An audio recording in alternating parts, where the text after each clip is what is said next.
Hi and welcome to Kakaaki, the African Voice on Africa Independent Television, AIT. I am Adora Sydney Jackery. Apologize for starting a little bit behind schedule.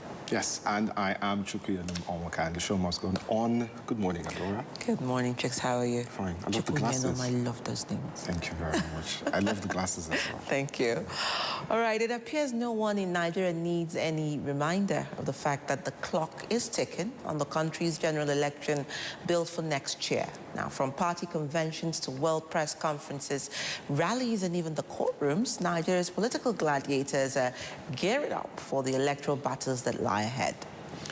Nigeria's National Assembly resumed last week after a 3-week with high expectations of legislative action in areas that will impact one way or the other on next year's elections. Now, many Nigerians are expecting additional work to be done on the already passed Electoral Act Amendment law, especially in the area of the electronic transmission of election results. And, of course, the women are expecting legislative progress on the Special Seats for Women's bill, with a view to getting the bill passed before the general election.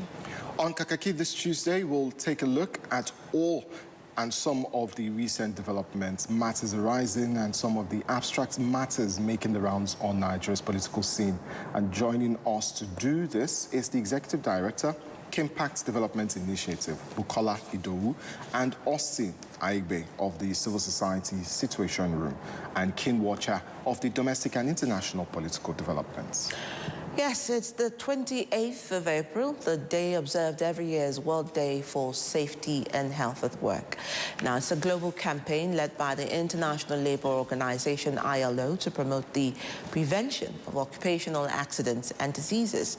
This year's theme happens to be, of course, for the 2026 celebration, is a healthy, psychosocial work environment, a pathway to thriving workers and strong organizations. The focus is on mental and emotional well-being at work, addressing hazards like high workloads, lack of autonomy, and poor organizational support that can lead to stress or burnout. Indeed, talk about burnout, Chooks. It's also out to highlight that mental health is a structural component of productivity and overall worker safety. Nigeria has made noticeable steps, yes, over the years at improving the safety and health of persons at work. In 2016, the Federal Ministry of Labour and Employment, in collaboration with the various labour organizations and other stakeholders, came out with the Occupational Safety and Health document. Now, formulators of the document said the objective is not just to secure the safety and health of persons at work, but also to stimulate productivity in the business of the enterprise. Another key intervention is the Safe Workplace Intervention Project, SWEEP. It is also a collaborative initiative in between the Nigerian Social Insurance Trust Fund and the Nigeria Employers Consultative Association, designed to enhance occupational safety and health standards, ensure compliance with the Employees Compensation Act, and foster a preventive safety culture across industries. Now, the global importance attached to the safety and health of the workplace efforts by government in Nigeria to enhance workplace safety and other relevant considerations will be, of course, our focus as World Day for Safety and Health at Work. And on this note, we'll be joined by a former Okpara chairman of the Abuja branch of the Institute of Safety Professionals of Nigeria, ISPON.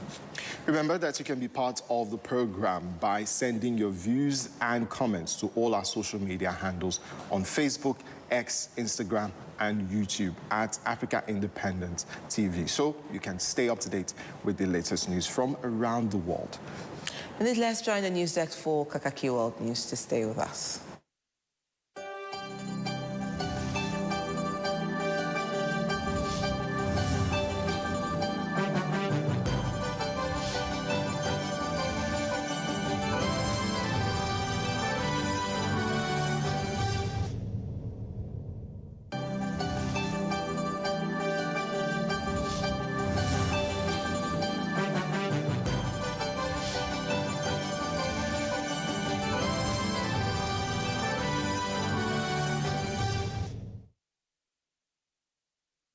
Welcome to Kakaaki World News. King Charles III and Queen Camilla land in the U.S. ahead of a 4-day state visit. They were gifted bouquets of flowers by 2 young children as they stepped out of the plane. UK Ambassador to the US, Christian Turner, and the White House's head of protocol, Monica Crowley, were also present to greet them as the UK and US national anthems ring. The palace says the program will go ahead largely as planned, and further security talks have taken place after a gunman gained access to an event attended by Trump on Saturday. White House correspondent dinner shooting suspect Cole Thomas Allen has been charged with attempting to assassinate the president. Allen, a 31-year-old from California, was also charged with weapon offenses relating to the incident at the Washington, D.C. Hilton. He did not enter a plea. Donald Trump is he is satisfied with the Secret Service to Saturday's shooting at the press dinner. But Press Secretary Caroline Leavitt does not rule out possible changes to security protocols, with a meeting to take place this week reviewing presidential security. In an interview after the shooting, Trump says, "I wasn't worried. I understand life. We live in a crazy world." Iranian Foreign Minister Abbas Araghchi on Monday said excessive demands from the United States have led to the collapse of peace negotiations in Pakistan. Araghchi made the remarks after arriving in Russia's St. Petersburg for a scheduled meeting with Russian President Vladimir Putin. The Iranian foreign minister is currently on the final leg of his regional tour. He began his trip to Islamabad, Pakistan on Friday and arrived in Muscat, Oman on Saturday. After holding talks with senior Omani officials on Sunday, he returned to Islamabad for a second visit within around 24 hours. Araghchi said that his visit to Pakistan went well, as the two sides conducted good consultations, reviewed the situation, and discussed the conditions under which negotiations between Iran and the U.S. could continue. Araghchi said the discussions he had with Omani officials earlier in Muscat included ways to ensure safe transit through the Strait of Hormuz, adding that the two countries have agreed to continue consultations at the expert level. During his stay in Russia, Araghchi will meet with President Putin and his Russian counterpart, Sergei Lavrov. Plane crashes on the outskirts of South Sudan capital, killing 14 people. Iranian Foreign Minister Abbas Araghchi arrived in Russia on Monday to hold high-level talks with President Vladimir Putin as Tehran intensifies diplomatic efforts to end the ongoing United States-Israel war on Iran. His visit signals a renewed push by Iran to coordinate with key international allies on both regional stability and the future of the conflict. Speaking upon arrival, Araghchi stated that his trip aims to continue close consultations between Tehran and Moscow on major regional and global developments. He indicated that discussions with Putin would focus heavily on the evolving situation in the war and the broader diplomatic landscape. The visit follows earlier engagements in Muscat, where Iranian officials met with Omani counterparts to build support for renewed negotiations. These parallel diplomatic tracks reflect Iran's strategy to rally both regional and global actors towards a negotiated settlement. A temporary ceasefire agreed on April 8 between Washington and Tehran came after more than a month of hostilities triggered by U.S. and Israeli strikes on Iran. However, the truce has been strained by disputes over shipping through the Strait of Hormuz and a continuing U.S. blockade on Iranian ports.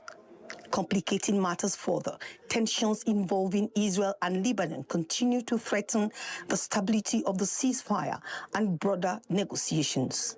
Analysts suggest that Russia is likely to play a decisive role in determining whether the situation moves towards diplomatic resolution or renewed confrontation. The diplomatic effort has also been affected by Washington's decision to cancel a planned delegation to Islamabad, citing internal divisions within Iran's leadership. Meanwhile, Iranian President Masoud Pezeshkian has maintained that negotiations will not proceed while the U.S. blockade remains in force, as American forces continue to restrict maritime access to Iranian waters. Waves of strikes across Ukraine, Russian-occupied territories, and Russia have killed at least 16 people over a 24-hour period, coinciding with the 40th anniversary of Chernobyl nuclear disaster. The renewed violence underscores escalating risks around critical infrastructure as the war continues into its fourth year. Ukrainian authorities reported that Russian drone and missile attacks on the city of Dnipro left at least 9 people dead, marking one of the deadliest single incidents in the latest wave. Additional casualties were recorded across contested regions, highlighting the widespread reach of ongoing hostilities. In Russia-occupied Crimea, officials installed by Moscow confirmed that a Ukrainian drone strike killed 1 man in Sevastopol, a key military and logistics hub. Meanwhile, in the Lushnak region, local authorities aligned with Russia said multiple fatalities occurred following overnight drone attacks on a village. Russia also reported casualties within its own borders, including a woman killed in the Belgorod region near Ukraine. Ukrainian forces further extended their operations deep into Russian territory, targeting an oil refinery in Yaroslav and igniting fires at a facility critical to fuel production for military use. Amid the violence, concerns have intensified over the safety of Chernobyl nuclear site after previous structural damage to its protective shell. International nuclear officials warned that delayed repairs could heighten risks to the aging containment systems covering the destroyed reactor. Separately, Russia moved to strengthen military ties with North Korea as its defense minister held talks with Kim Jong-un and formalized long-term cooperation. The visit included recognition of North Korean troops supporting Russian operations, signaling deepening alliance as the conflict expands beyond regional boundaries. The Israeli military said on Monday that its troops have dismantled a 14 kilometers underground tunnel route in the northern Gaza Strip in recent months. They said in a press release that its troops have been carrying out a targeted operation to dismantle Hamas underground terrorist infrastructure across the northern Gaza Strip, particularly in the Beit Hanun area east of the Yellow Line. In addition, they claimed that approximately 70 terrorists who violated the ceasefire agreement and posed an immediate threat to the troops were eliminated in recent months. While the heaviest fighting has mostly subsided, deadly Israeli strikes have repeatedly disrupted the truce since it took effect on October 10. The escalating Palestinian toll has prompted many in Gaza to say it feels like the war has continued unabated. Israeli forces frequently fire on Palestinians near military-held zones. Militants have carried out shooting attacks on troops, and Israel says its strikes are in response to that and other violations. 4 Israeli soldiers have been killed since the ceasefire. Israeli attacks have killed more than 790 people since the fragile ceasefire between Hamas and Israel was put in place 6 months ago, according to Gaza's health ministry. The ministry, part of the Hamas-led government, maintains detailed casualty records that are seen as generally reliable by UN agencies and independent experts. It does not give a breakdown of civilian and militants. A car bomb explosion outside the police station in Belfast is being treated as attempted murder, prompting a major investigation by security forces. Police made the determination late Sunday following an attack on Saturday night in a residential area of Northern Ireland's capital, raising alarm over public safety. Authorities confirmed that a delivery driver was hijacked and forced to transport a vehicle rigged with an explosive device to the Dunmurry police station. The device detonated shortly after the vehicle was parked outside the building. Police officers acted quickly to evacuate nearby residents, including vulnerable individuals, before the explosion occurred. Their response is credited with preventing casualties despite the powerful blast in a densely populated neighborhood. Investigators believe the attack may be linked to descendant Republican elements, with similarities noted to a previous incident targeting another police station. However, officials emphasize that inquiries remain at an early stage as forensic work continues. Residents in the surrounding area were evacuated overnight, with many relocated to emergency accommodation. The explosion caused significant distress among the local population, particularly elderly residents and families with young children. Former Israeli Prime Minister Naftali Bennett and Yair Lapid have announced a political alliance aimed at challenging Benjamin Netanyahu in upcoming elections.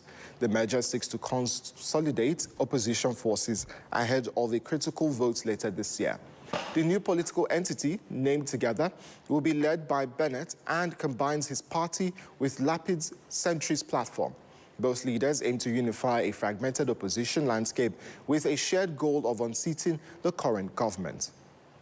The alliance comes amid declining support for Lapid's party and relatively stronger polling for Bennett. Recent surveys show Netanyahu's Likud party still leading but facing increased competition. Bennett has pledged to establish a national inquiry into failures surrounding the October 2023 Hamas attack if elected. The current government has resisted calls for such an investigation. Lapid and Bennett have previously collaborated to remove Netanyahu from power in 2021, though their coalition lasted only 18 months. Their renewed partnership signals a strategic effort to regain political momentum. Netanyahu returned to office in 2022 and currently leads a right-wing coalition government.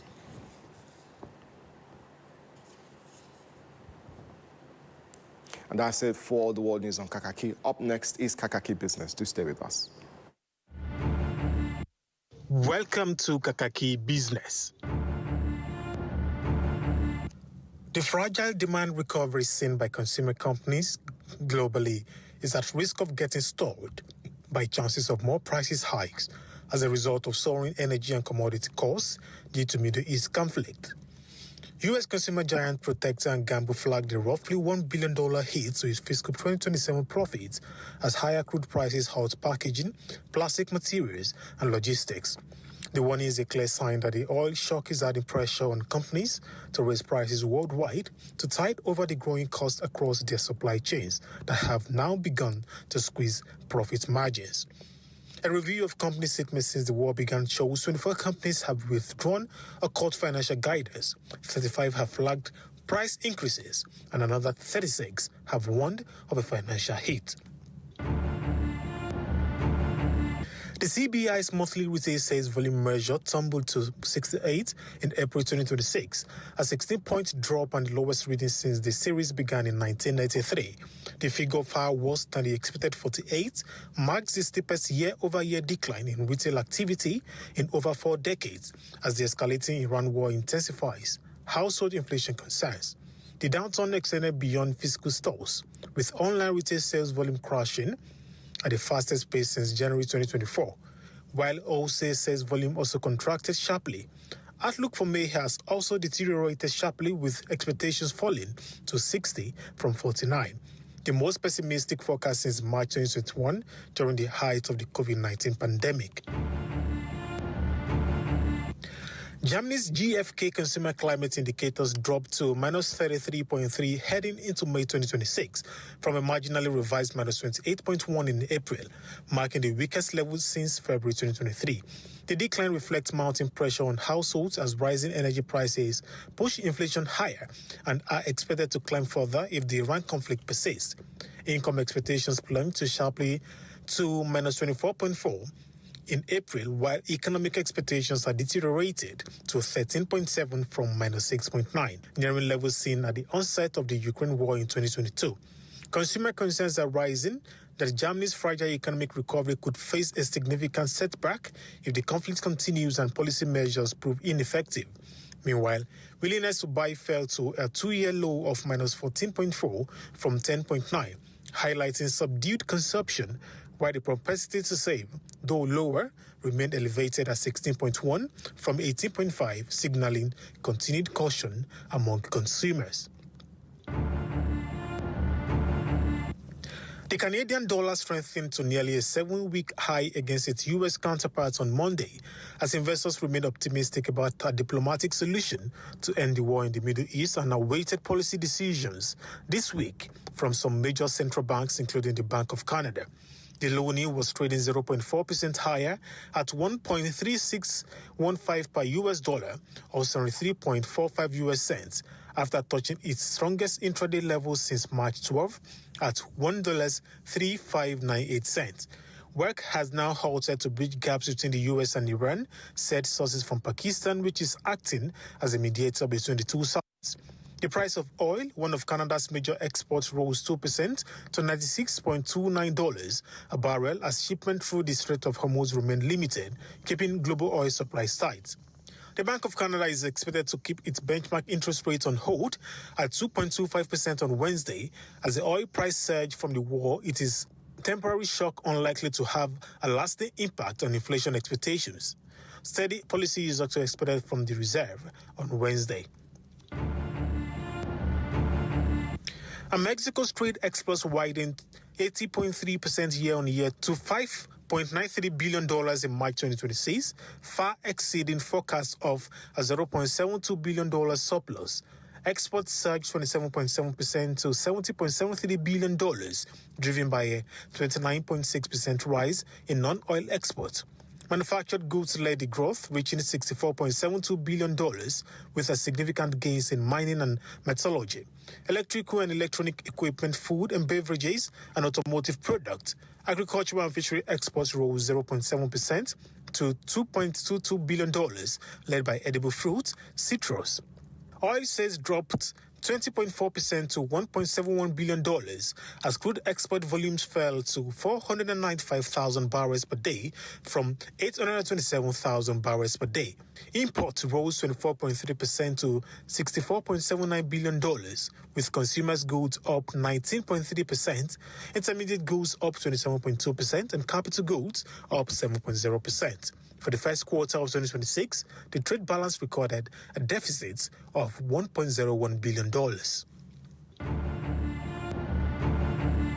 Nigeria's external reserves declined by about $731 million within the first 3 weeks of April 2026, reflecting continued pressure on the country's foreign exchange buffers.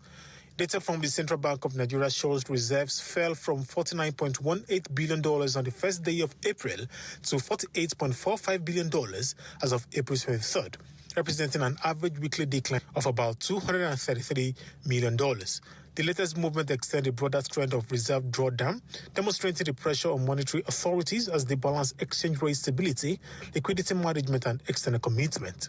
Recently, the CBN Governor Olayemi Cardoso has said that the recent decline in Nigeria's external reserves should not be a cause for concern.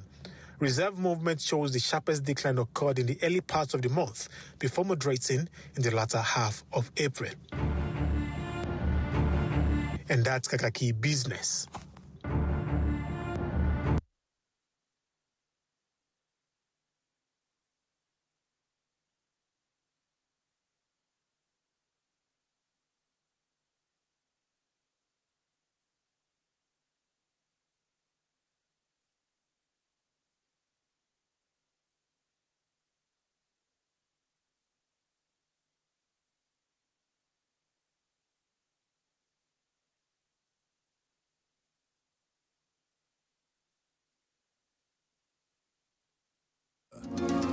It's a huge task, but we take it on. National Assembly is not doing hearing on insecurity in Nigeria. It is America that is doing hearing on insecurity in Nigeria. Monday to Don't miss anything from our real-time updates and exclusive content. Follow and participate in discussions on live TV studio programs to shape the narratives. Subscribe, engage, and share from AIT.live at AIT_online on X, AIT Online on Facebook, Official AIT Live on Instagram, TikTok, and Threads on YouTube. Stay connected with AIT. On air, online, on live.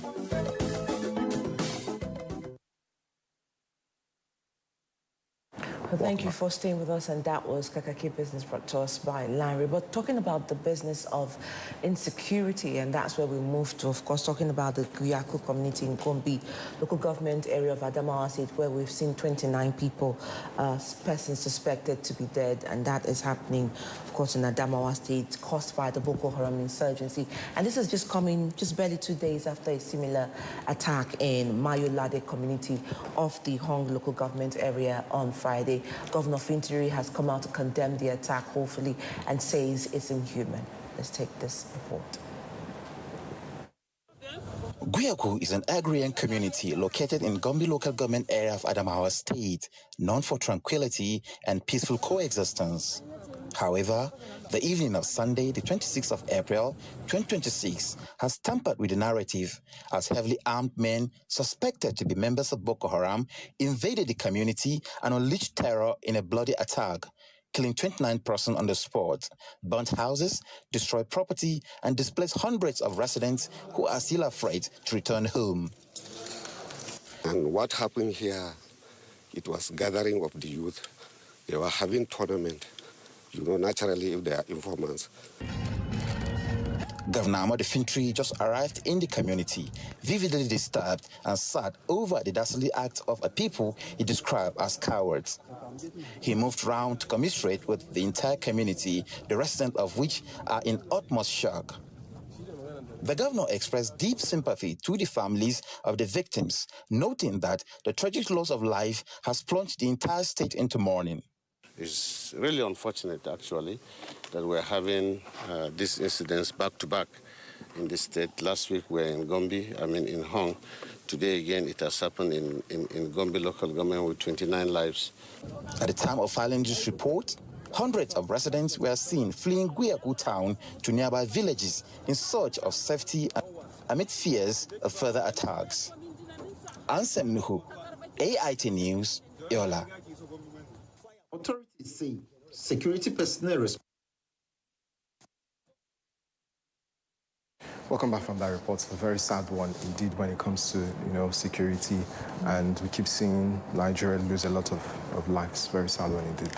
Yes, it's almost cliche. Every time we come, we sort of analyze, review, give, almost body counts of the numbers of dead people, the time. And I think that beyond just coming out to call out the inhumanity of these terrorists and these bandits, what people really do want to see is to have it stop. Yeah. Bring an end to it. Too many lives of young people, young men, young women. I read in the stories 2 days ago where, bandits were short of, distributing young girls amongst fighters, as perhaps war police to themselves. And it's absolutely ridiculous. And I believe that if we do not do something about it, the demography of young people within the Northeast and those within those environments will be highly depopulated in the next 5 years. Yes, and still on insecurity, Nigeria's security challenges took a different dimension in Kogi State as terrorists abducted 26 people from an Islamic school and orphanage in Zariagi community of the Adavi local government area of the North Central. Let's take a look at this report. Authorities say security personnel responded swiftly, resulting in a gun battle that forced the attackers to abandon 17 captives, while others were taken away into the bush. The kidnappers were traced, were tracked down, and in the process, 17 of the kidnapped victims were rescued after intense pressure on the kidnappers. But unfortunately, about 9 other victims could not be rescued, and the kidnappers escaped with them.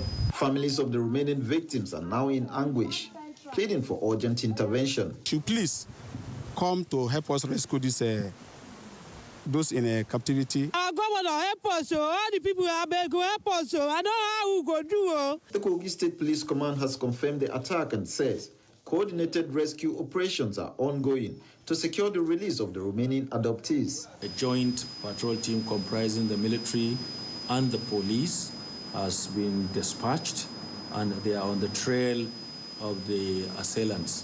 And I want to assure you that the command will do everything humanly possible to track the perpetrators. Residents and community leaders are calling on the Kogi State government and security agencies to strengthen security across vulnerable communities and ensure the safe return of all those still being held. Tehumba Akaya, AIT News, Saragi. Welcome back from that report, and a very sad one indeed, having orphanages now be a target for bandits. Kids being abducted, 26 people. That's a very sad one. I cannot even imagine, what they're going through at this moment. I think, again, it's one side, too many sides at the same time, like I said in the last conversation.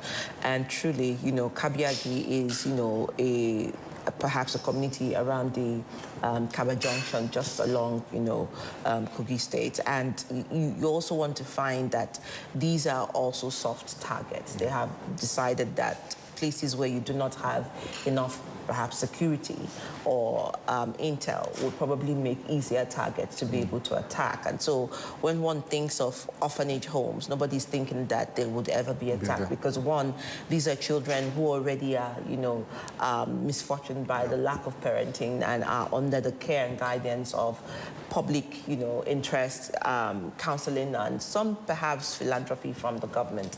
And so when you see this kind of attack, it is the height of inhumanity against inhumanity. But like they always say, there is no other excuse for bandits to want to, bring an onslaught of whatever attack than for gain. And those people that they have kidnapped, of course, in the next couple of hours will be asking for ransom for each and every person that they have kidnapped. One of the people that were rescued was the wife of the proprietor of the school, of the orphanage. And, it goes to say that they are not even considering, whether these persons are, not armed or not even protected, regardless of wherever they are located. But I think that the state government, Kogi State government, needs to also understand that beyond safeguarding the market spaces, beyond the schools, that there are also soft targets like orphanages. And this is important now to create intel and vigilance around those kind of environments. Yes, and it also will put, I'm sure, the state government on its toes, to think outside the box on how to better secure areas like this, which Adora mentioned, are soft targets, because you normally wouldn't even think this will happen at an orphanage home. Well, we'll have to take our social intervention at this point in time, and then when we return, we'll be looking at the papers at the top of the hour. Do stay with us.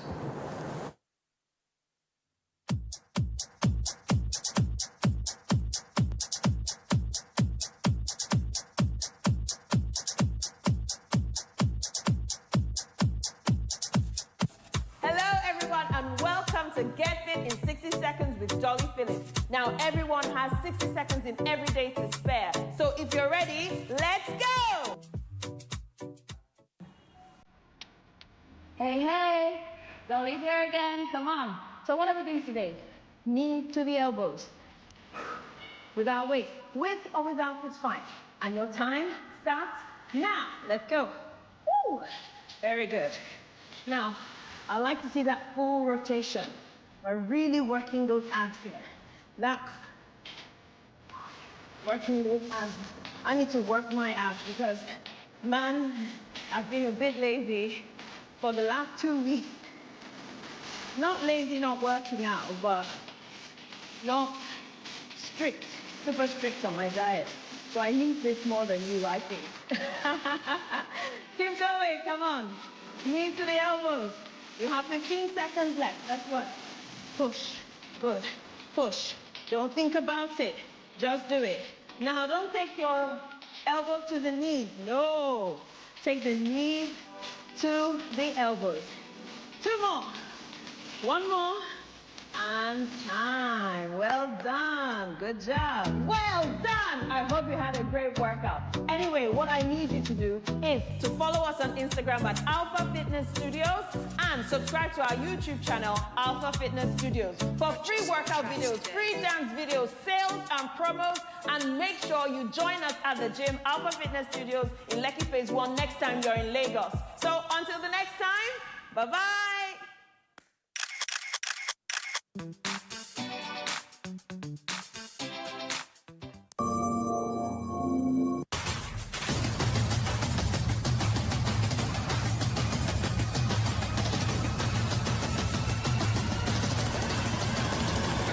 great people of Nigeria. Welcome to the Leadership Clinic. Today, sleeping becomes interesting.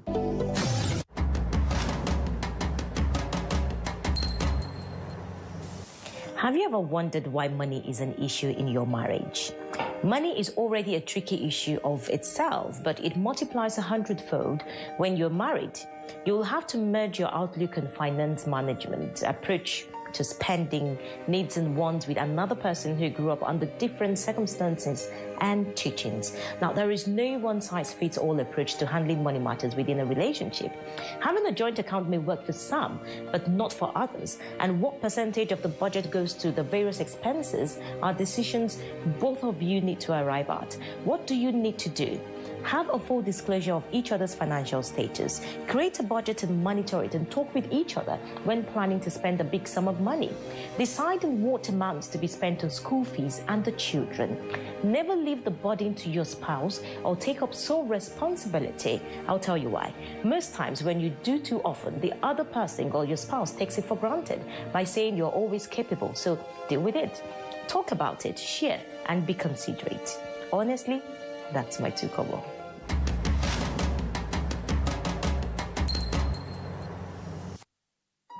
The stories now break online.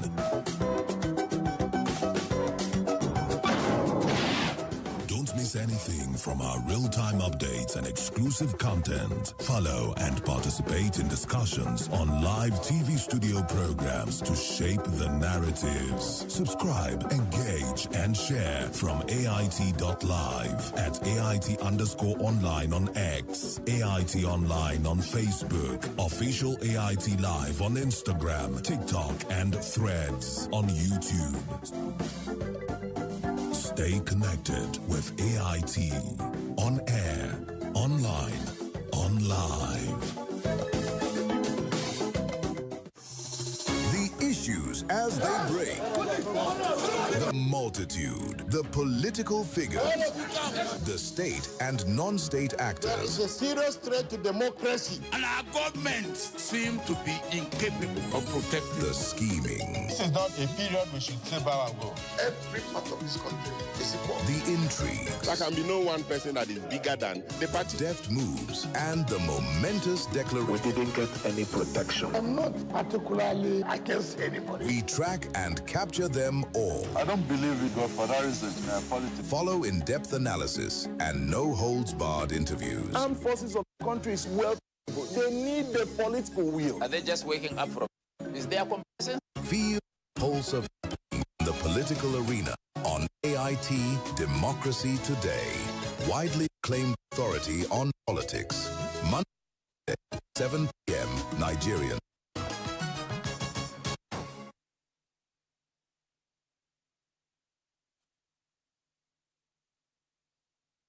Bring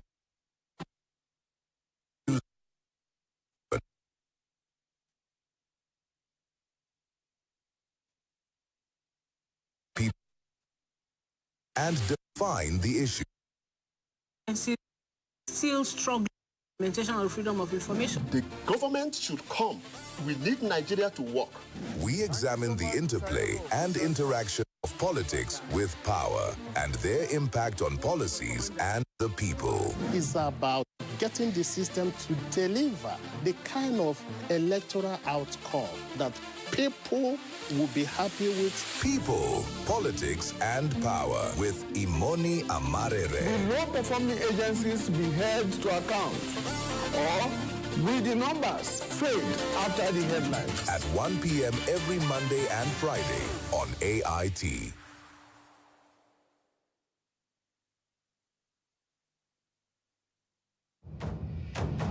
In the hallowed chambers where laws are forged and a nation's destiny is decided.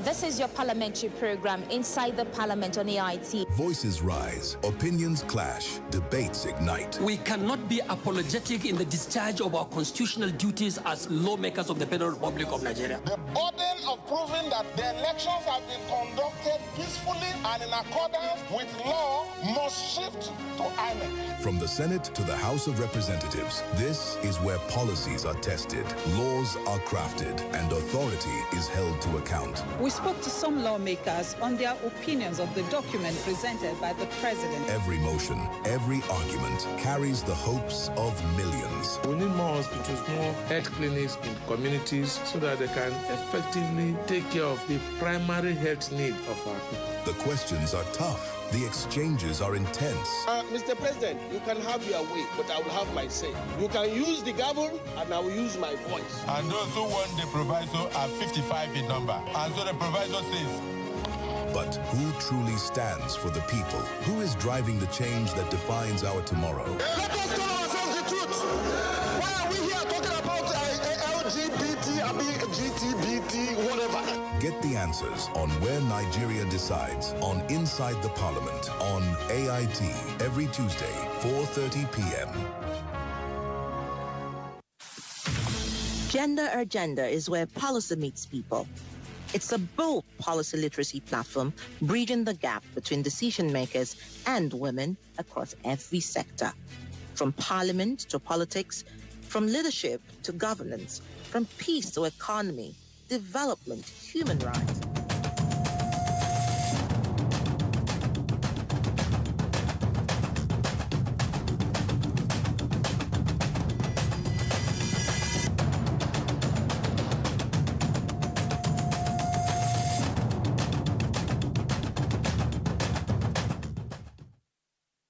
Thank you so much for staying with us, and now we're live. I hear the producer. And talking about being live, this is Kakaaki newspaper review, and we will be doing this delightfully with two of our gentlemen of the press, and of course, veteran journalist Majid, however, will be joining us virtually this morning via Zoom, and we would like to know where he's even joining us from. We didn't even get that intel, but right here in the studio is Dr. Austin Mahal. It's good to have you as always.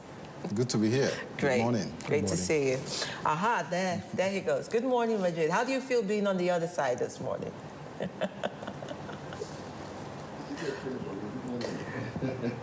All right, so let's get into it, chicks. Let's start with our daily this morning. So the first paper we'll be looking at this morning is the Daily Asset, and the bold story here reads, APC adjusts election timetable, opens form sales window.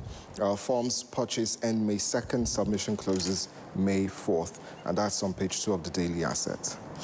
And then we also go straight up and go to our next paper this morning. The Guardian is right there on the screen. APC risk internal crisis as governors hijack nomination forms, and that's on page 6 of the Guardian newspaper. So the Observer's Times, we have Battle of the Kalus. Leadership tussle tears Abia APC as Benjamin and Oji Kalu trade claims. Deputy Speaker cites ranking protocol. Senator claims marching orders from Tinubu, page 1 of the Observer's Times there. All right, let's look at Daybreak as it's breaking this morning, and that's Dr. Austin's paper that says 2027 Wike-backed PDP, ADC faction, LP resist unified opposition candidate. So that's 3 parts in one. So if you listen carefully, it says Wike-backed PDP, ADC faction, LP resist unified opposition candidate. Internal fractures cast doubt on coalition's ability to field a single presidential candidate, and that's the writing factor. So Al Jazeera Nigeria, we have 2027. Sanwo-Olu endorses successor as ex-NPHCAD DA boss. Shuaibu drops Nasarawa governorship aspiration. And that's on page 9 of Al Jazeera Nigeria. All right, let's also look at that story from the Daily Global this time. It's a lead story. It says EFCC declares City Boys Movement's women leader wanted. City Boys Movement's women leader wanted, and that is what's coming as the lead. EFCC declares City Boys Movement's women leader wanted, and that's the lead story for Daily Global. Now to the Authority newspaper, we have military court resumes trial of coup suspects on May 8th. Starts on the front page, continues on page 2 of the Authority newspaper. The Nigerian pilot is, however, taken off this morning with attacks from gunmen. It says gunmen attack Kogi orphanage, abduct 23 pupils, wife of school proprietor in Zaragi area of Lokoja. The children were abducted from facility identified as Dalhat Tukap group of schools, and that's coming to you on page 8 of the Nigerian pilot. Now to the Daily Sun, they take the story from the security angle as well. Gunmen on rampage, kill 11 in Katsina, 7 in Benue. Pastor, wife, 2 kids slaughtered in Plateau, kidnapped 10 students. Pages 4 and 5 covers that one. That's a lengthy read there on the Daily Sun. Now, this Nigeria this morning is looking at Kaduna police arrest 30 suspected kidnappers, gun runners in crackdown. Gunmen killed 29 in Adamawa, abduct 23 pupils in Kogi. Fintiri visits affected communities, and that's what you find there. Journalist barred as alleged cool trial gets speedy hearing. Court prioritizes accelerated process over defendants' bail applications. To the Daily Trust, we have Who Is There? Core members' final words. That story starts on the front page, continues on page 3 and 4. And many children abducted in Kogi, Kaduna, page 5 of the Daily Trust. Now, the Blueprint newspaper is looking at renewed hope ambassadors, 58% of NEL Fund beneficiaries from the north. You also see there Ashok Kanu, Castina rail line to be completed December, begin media tour of Northwest Thursday. And that's what you find as the riding factor to the Blueprint lead stories. Now to the Daily Monitor, we have Tinubu to new envoys. Aggressively pursue foreign investments, urges them to strengthen strategic partnerships, reposition Nigeria's global image. That's it for the Daily Monitor. Nigerian News Direct says foreign reserves dipped by $731 million in April amid FX pressure, and that's what you find as the lead stories there for the Nigerian News Direct. All right, now to the Business NG. We have each Nigerian owes about 338,700 naira as external debts hit 78 trillion naira. That starts on the front page and continues on page 2 of the Business NG. And those are our papers for this morning. And I don't know if Adora is going to be paying her money very soon. Part of the debts that she has. I'm worried whether that is also inclusive of minors and young people who haven't decided to earn a day of a bet. All right, so let's come to our viewers this morning. Perhaps we'll start with you, Majid, right there across. We don't know where they are across the border, across states, so let's just leave it at that. But let's look at APC adjust election timetable, governors hijack nomination form, and we see Daily Asset and Guardian newspapers running with that as their lead. Now, of course, I know you won't be surprised, but what are your takes on this lead? When your house is filled up with too many people, you would expect that the management of space, bed spaces, will be something that is very difficult. And if you don't take care, it will result into commotion. So this is the adverse side of having too many people campaign into the APC. So it's something that have to condemn with a lot of wisdom, with a lot of tact. Otherwise, it might lead to a serious problem in the party. So it's not unexpected at all. So I know that the APC was quite tactful when it adjusted its timetable because a lot of internal issues are left unresolved. So, and the governors have been given the charge, where they have governors anyway, to take charge and make sure that they try as much as possible to persuade members of the party to toe the line of consensus candidates. So the governors have what it takes anyway. They have what it takes. They control the purse. They control the reward system at the state level for political participation. So I expect that it will be a bit easy for them to handle because if you're going to ask someone to step down, for example, from going for a particular position, you should be ready to also compensate to those asking to step down, fairly well in a way that will assuage their feelings and also carry along the members into the next election fully behind the party. So I think governors should be very, very open-minded and be dispassionate enough to do the needful. I mean, it is the right of every party member to want to contest for an election. Exactly. And so nobody. So I think that's what I think they need to do really. To Dr. Oslimao, there were concerns, especially with this electoral act that was amended. There were concerns that some people will be left out based on the governor's desires for who's going to take over them, who's going to take up in positions, and there. Even, I think in the APC as well, last week we saw a senator resign from the APC, citing internal issues and all, and there were, comments about, the governor must have picked somebody to. So is this also what's happening, and how problematic will this be for us and our democracy as well? It's to be expected. We didn't expect anything less. You know, we've been talking about this for a very long time, you know, on this program.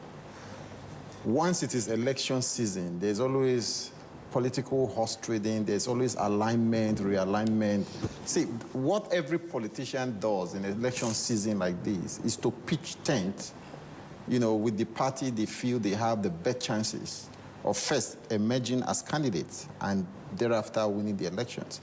And from the body language and statement made by Mr. President last week, it is obvious that at the party level, he has handed over the structures of the party to the governors. And many legislators, both in the Senate and the House of Representatives, they are not comfortable, especially those that are not sure that when the chips are down, the party ticket for the APC will be handed over to them. And don't forget, you know, why the situation seems convoluted. Don't forget that many in the opposition, whether LP, PDP, and other parties, many have, in the last 1 year, pitched tent, defected to the APC, hoping that by joining the APC, they'll be able to clinch the party's ticket. But without pronouncement by Mr. President, it has kind of threw a spanner in some of them, in the works of many of them. So there's a lot of agitation within the APC that with this, irrespective of all the support, in quote, that they have given to Mr. President, some people have made allusion to the speedy passage of most of the president's requests, especially it has to do with loan. The loan request comes, and within 24 hours, they've approved it, all because they want to be in the good book of Mr. President. And now this, they are now not having the ability to have a say or to switch or to persuade, you know, the system to be able to accept them as the preferred candidate for the forthcoming election. So it's a problem. And I feel that in the days ahead, the drama continues, and you may begin to see a lot of realignment of forces and defection from the APC to the PDP and other parties, once they know that they cannot get what they want. Yeah, especially in the structure. Yes, and I'm looking at that and just posing it with your paper. You know, we're talking about governors hijacking nomination forms, and that means, you know, total godfatherism in a way. You know, it's either who the governor wants or nothing. Of course. And then, look, the Daybreak also wrote, but from a different perspective. While the APC is looking at taking all the nomination forms by the governor, it says 2027, Wiki-backed PDP, ADC faction, LP resist, unified opposition candidate.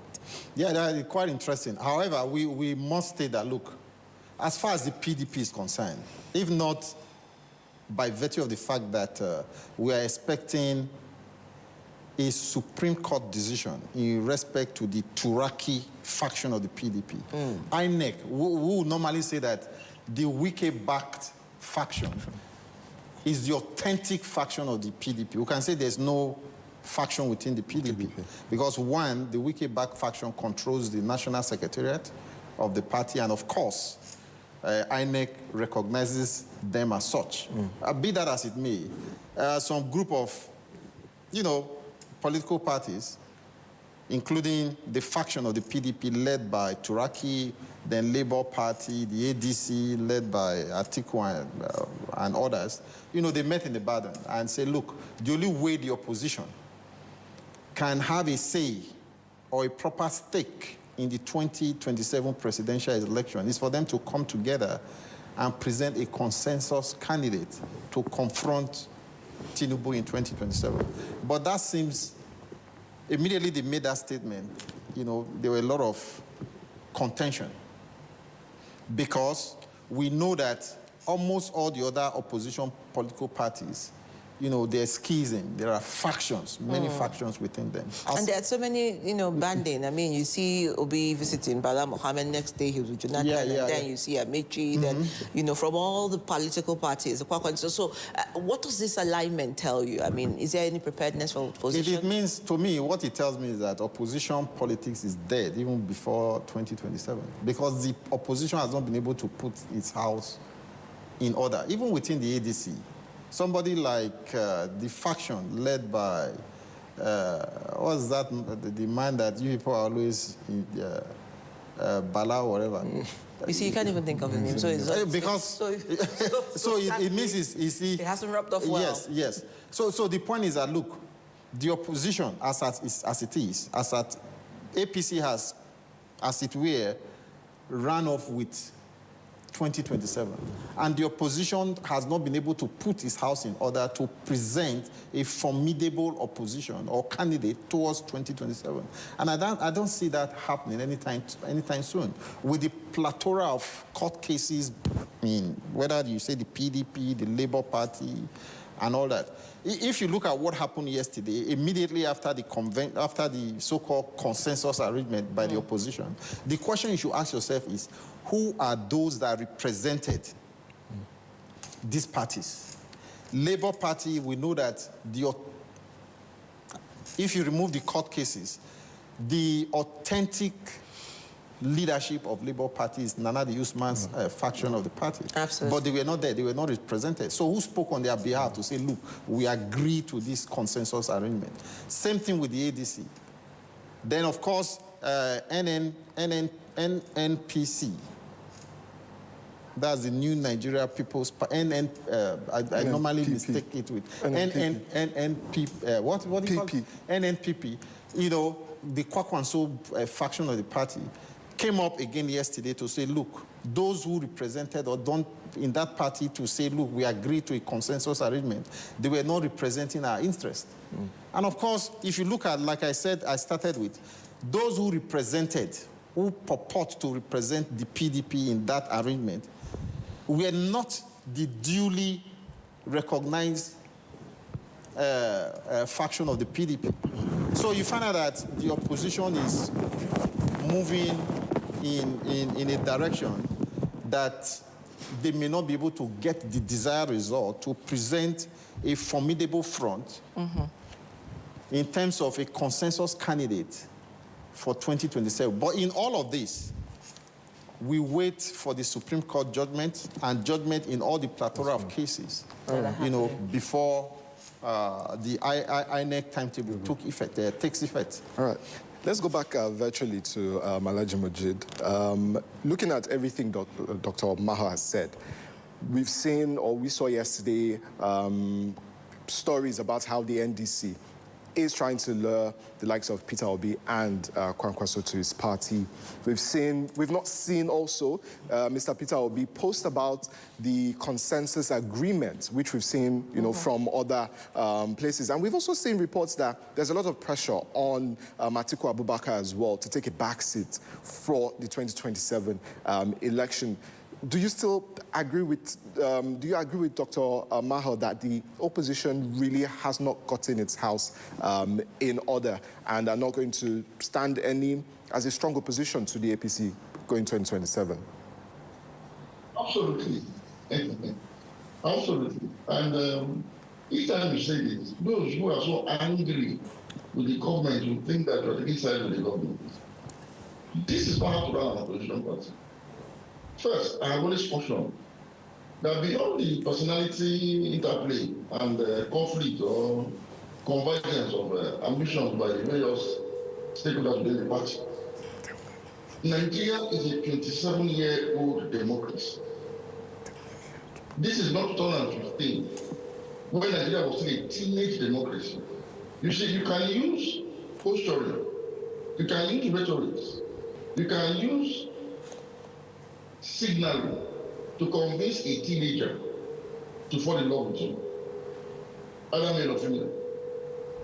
But you can't use this same method to get a 27-year-old adult to believe in you, except you go a lot higher to give the person the reasons why, when, and how you intend to meet their emotional, financial, and sentimental needs. I've always warned again that Nigerians are like serially cheated lovers. A lover has been serially cheated by different lovers. So if you take much more than just we know to arouse our interest once again into a relationship, you must start doing the do before doing the talking, for us to be convinced. What am I saying in essence? This election will not be decided by 3 months go alone, or we don't want to go alone. It will be decided more by, okay, if you don't want a tenable government, what is it that the opposition is offering in terms of tangible alternative? I'm shouting this for more than a year, and most of the people that are supposed to be concerned are not yet concerned. It's on the day election comes that most of us will realize that we have no reason going to the polling unit. So we may not like the incumbent government, so we are not going to vote for them. But we may have no reason going to now vote against them for another person. Because we ask yourself, what exactly are you voting for? And who? A political party is defined by the ideas it brings to the table. The APC 2015 ran on some ideas. Don't forget this easily. First, the ACM bloc within the APC political party led by then opposition leader and now President Ahmed Bola Tinubu portrayed the APC as a progressive party with a lot of physical infrastructural achievements, using Adam Oshiomhole of Edo State and Fashola of Lagos as poster boys. So at the time, ACM became synonymous to urban renewal, intelligent revenue, and such progressive, ideals. So it became part of the signature of the ACM. Now, why the CPC faction of the ACM was represented by one man, the image of one man, in Muhammad Buhari was then seen as infallible, almost like a godlike personality, who was above board, who was incorruptible, and who was a retired general and could deal with the twin problem of insecurity and corruption. These were issues, but more of signaling and posturing, yes. It was on this basis that Nigerians gravitated towards the opposition party, enough for them to triumph over the ruling party. All right. Now, we are that if you want to defeat this party now, you must even go beyond what this other guy is doing in 2015. We need to now see the details of what you want to do. And this government gives an opportunity, the incumbent government, gives a clear opportunity to the opposition on how to advantage of his failings to convince the Nigerian people. It is a shame. Let me end with this. It is an embarrassment. It's a shame on the opposition that up to this moment, what we are still hearing is coming together from alliance, without telling us what they will do. Okay. In place of man of control and position of the Nara, the chief policy of the Tinubu government that brought Nigeria into this crisis. It is a shame. It's an embarrassment of our opposition. Indeed, Majid. I think... And no election. Yeah. Nobody will stake their effort on a party that does not have a concrete solution to our problems. Nobody. Absolutely. I think, some people echo your thoughts here from our online reviewers, and one says, short of saying, ha, ha, ha, ha, ha, I think that's a laughter gesture. Some of the senators and reps that were busy trying to destroy democracy because of the president are now crying foul. Selfishness is not a good thing in democracy, but fair play. And that's coming from Marcus McKinney. And you still also have someone, that's Javo Aliyu 4339 said everybody knows that what the government is doing, especially what the chief of staff of the president said of recent. I feel the opposition are on track. The Nigerian people are to decide, and that's coming from them. So let's quickly go to our next lead story this morning, which unfortunately is on insecurity. And maybe I'll start with Dr. Maho and bring it back to you, Majid, because this is happening in your home state, in Kogi State. Unfortunately, tragic. Doctor, gunmen attacked Kogi orphanage. Pilots ran with it. Daily Sun ran with it. 23 people, 15 rescued. Well, as media, you either put a negative or positive spin to any story. Absolutely. You come across. But what I see in that story, if I were reporting it, I'll put a positive slant to it. Okay. Because when the event happened, the kidnap, It happened in a very remote part of Kogi. And if you look at the statement made by Kingsley Fowle, who is the Commissioner of Information, Kogi State, he said the government itself was not even aware of the location, or rather that if an orphanage was located in such a remote part of the state, and the orphanage was not registered and was not known by the government of Kogi State. And it's a testimony to the security arrangement in Kogi State, the swift response by the government of Kogi State, that they were able to deal with the situation immediately and were able to rescue, the bulk of those that were kidnapped from the orphanage. So rather, I will give a positive spin to it and commend the Kogi State government for being proactive in terms of security. Because if you look at the geography of Kogi State is bordered by about 10 states. It's the most bordered state in Nigeria, in the Federation, 10 states. So as a result of that, you are going to find out that there's a lot of infiltration from the east, from the north, from the west, and southern part of Kogi State. So maintaining security in a state like Kogi is not easy. So I want a situation whereby we give commendation to where it is due and equally condemnation to where it's due. But in this case, in this particular case, I feel the Kogi State Security Services did very well, reacted proactively to be able to rescue that number of kidnapped victims. Hopefully, as the days unfold, we should be able to equally get the good news that the remaining ones have been rescued. All right, Alhaji Mojid, do also take that same angle, but also why would there be an orphanage, in such an area that's not even registered by the individuals, running the orphanage? For the name of the orphanage, I think it's a religious organization. Sometimes religious organizations, they think that they don't need to register with civil authorities some of the activities, including harboring children in the name of orphanage homes. Now, the problem we're having in Kogi is simple. Why the government of Kogi, under the leadership of Governor Ahmed Usman Obodo, has made it known that they have zero tolerance for banditry and terrorism, and will never negotiate with bandits. Something I commend and stand firmly with. It's not the case with other governors in the north. So what has happened is that, despite the very formidable security element on ground to try and prevent abductions of this kind, and where it happens to activate a rescue response, the problem I'm facing in Kogi is that some of the states in the northwest that have a lot of tolerance for bandits, that pop up bandits, that negotiate with bandits, which emboldens them and makes them even gunning for wider areas of operation of their criminal enterprise, are now exporting bandits to southern Nigeria through the Kogi-Kwara corridor. And like Dr. Mao said, Kogi is bordering about 10 states. So Kogi now becomes a transit point of bandits from the northwest and parts of other northern states like Niger to the other three geopolitical zones in the southern part of Nigeria. So you can access the south side of Kogi, you can access the southeast from Kogi, you can access the southwest from Kogi. So the problem I'm facing in Kogi is that the free flow, the export of dozens of bandits into southern Nigeria through Kogi as transit point is what is now putting some level of strain on the existing security arrangement. And that's why the federal government must now prioritize collaboration with Kogi State government that has shown enough commitment to tackling security by the different measures that are taken. For instance, the people that are here rescue these people are not necessarily security officials. They are members of the vigilante or Kogi State Civil Service.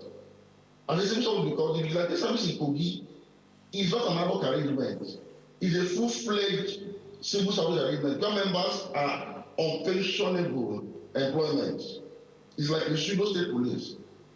So that makes them more motivated, and they earn minimum wage adjustable salary. So that makes them more committed to securing their own communities in addition to this welfare package. So what the federal government needs to do is to prioritize Kogi now as a state that needs to be collaborated with even more in terms of federal support, so that if you're able to contain security effectively in Kogi, you may have saved the rest of southern Nigeria the trauma of the export of bandits from the northwest and some other parts of the north central states.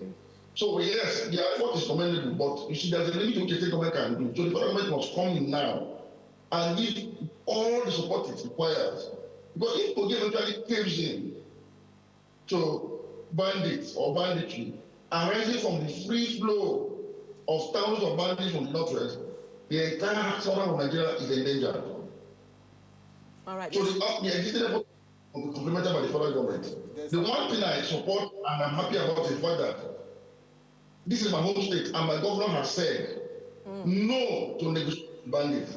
That is the first step toward tackling banditry. That political will, that determination, that zeal. If only other state governors in the north can have this determination and this political will to combat banditry in their own local domains, Kogi will not be an export terminal for bandits to the south, and which will now put some of the strain we are seeing now on the security element in the states. All right, let's quickly go to our next headline there, which says each Nigerian owes 338,700 naira as external debt hits 78 trillion naira. So, Dr. Maho, I'll come to you for that. How much did you say is the total external debt? 78 trillion naira. Okay. Some reports actually put it higher than that. It is unfortunate. I've lost count of the number of times Mr. President, have gone to the National Assembly to take one loan or the other, because keeping track of it is difficult.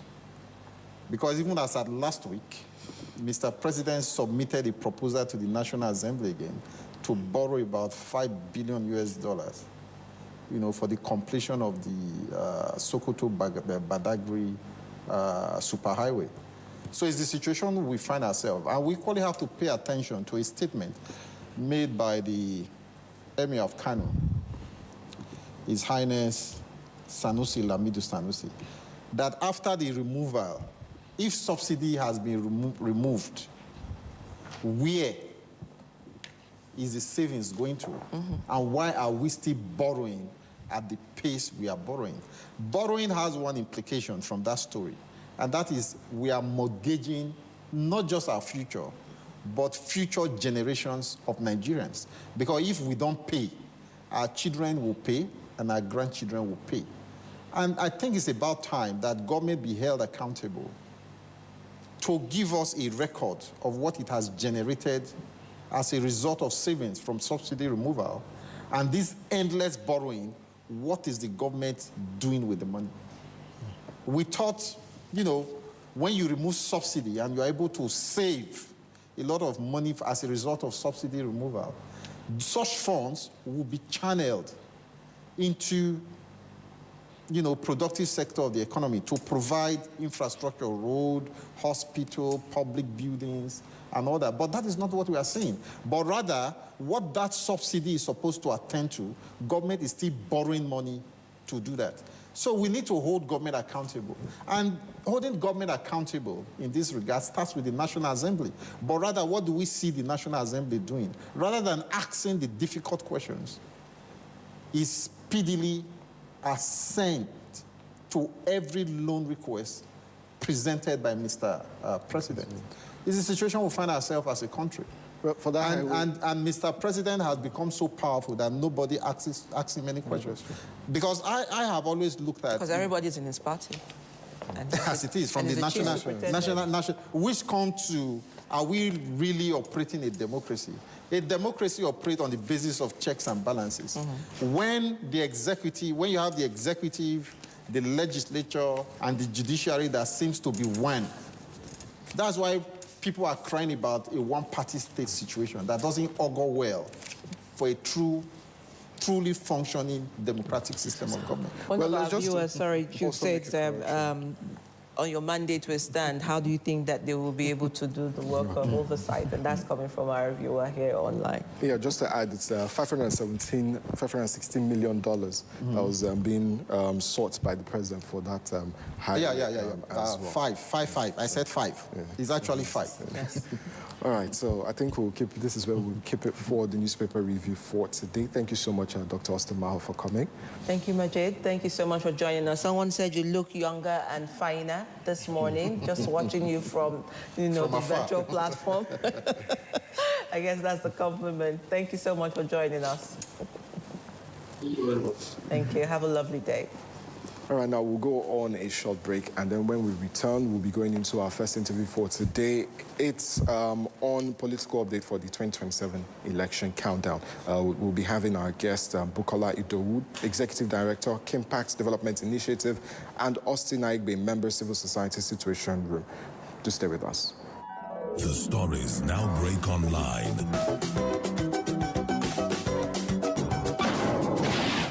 Don't miss anything from our real-time updates and exclusive content. Follow and participate in discussions on live TV studio programs to shape the narratives. Subscribe, engage, and share from AIT.live at AIT_online on X, AIT Online on Facebook, Official AIT Live on Instagram, TikTok, and Threads on YouTube.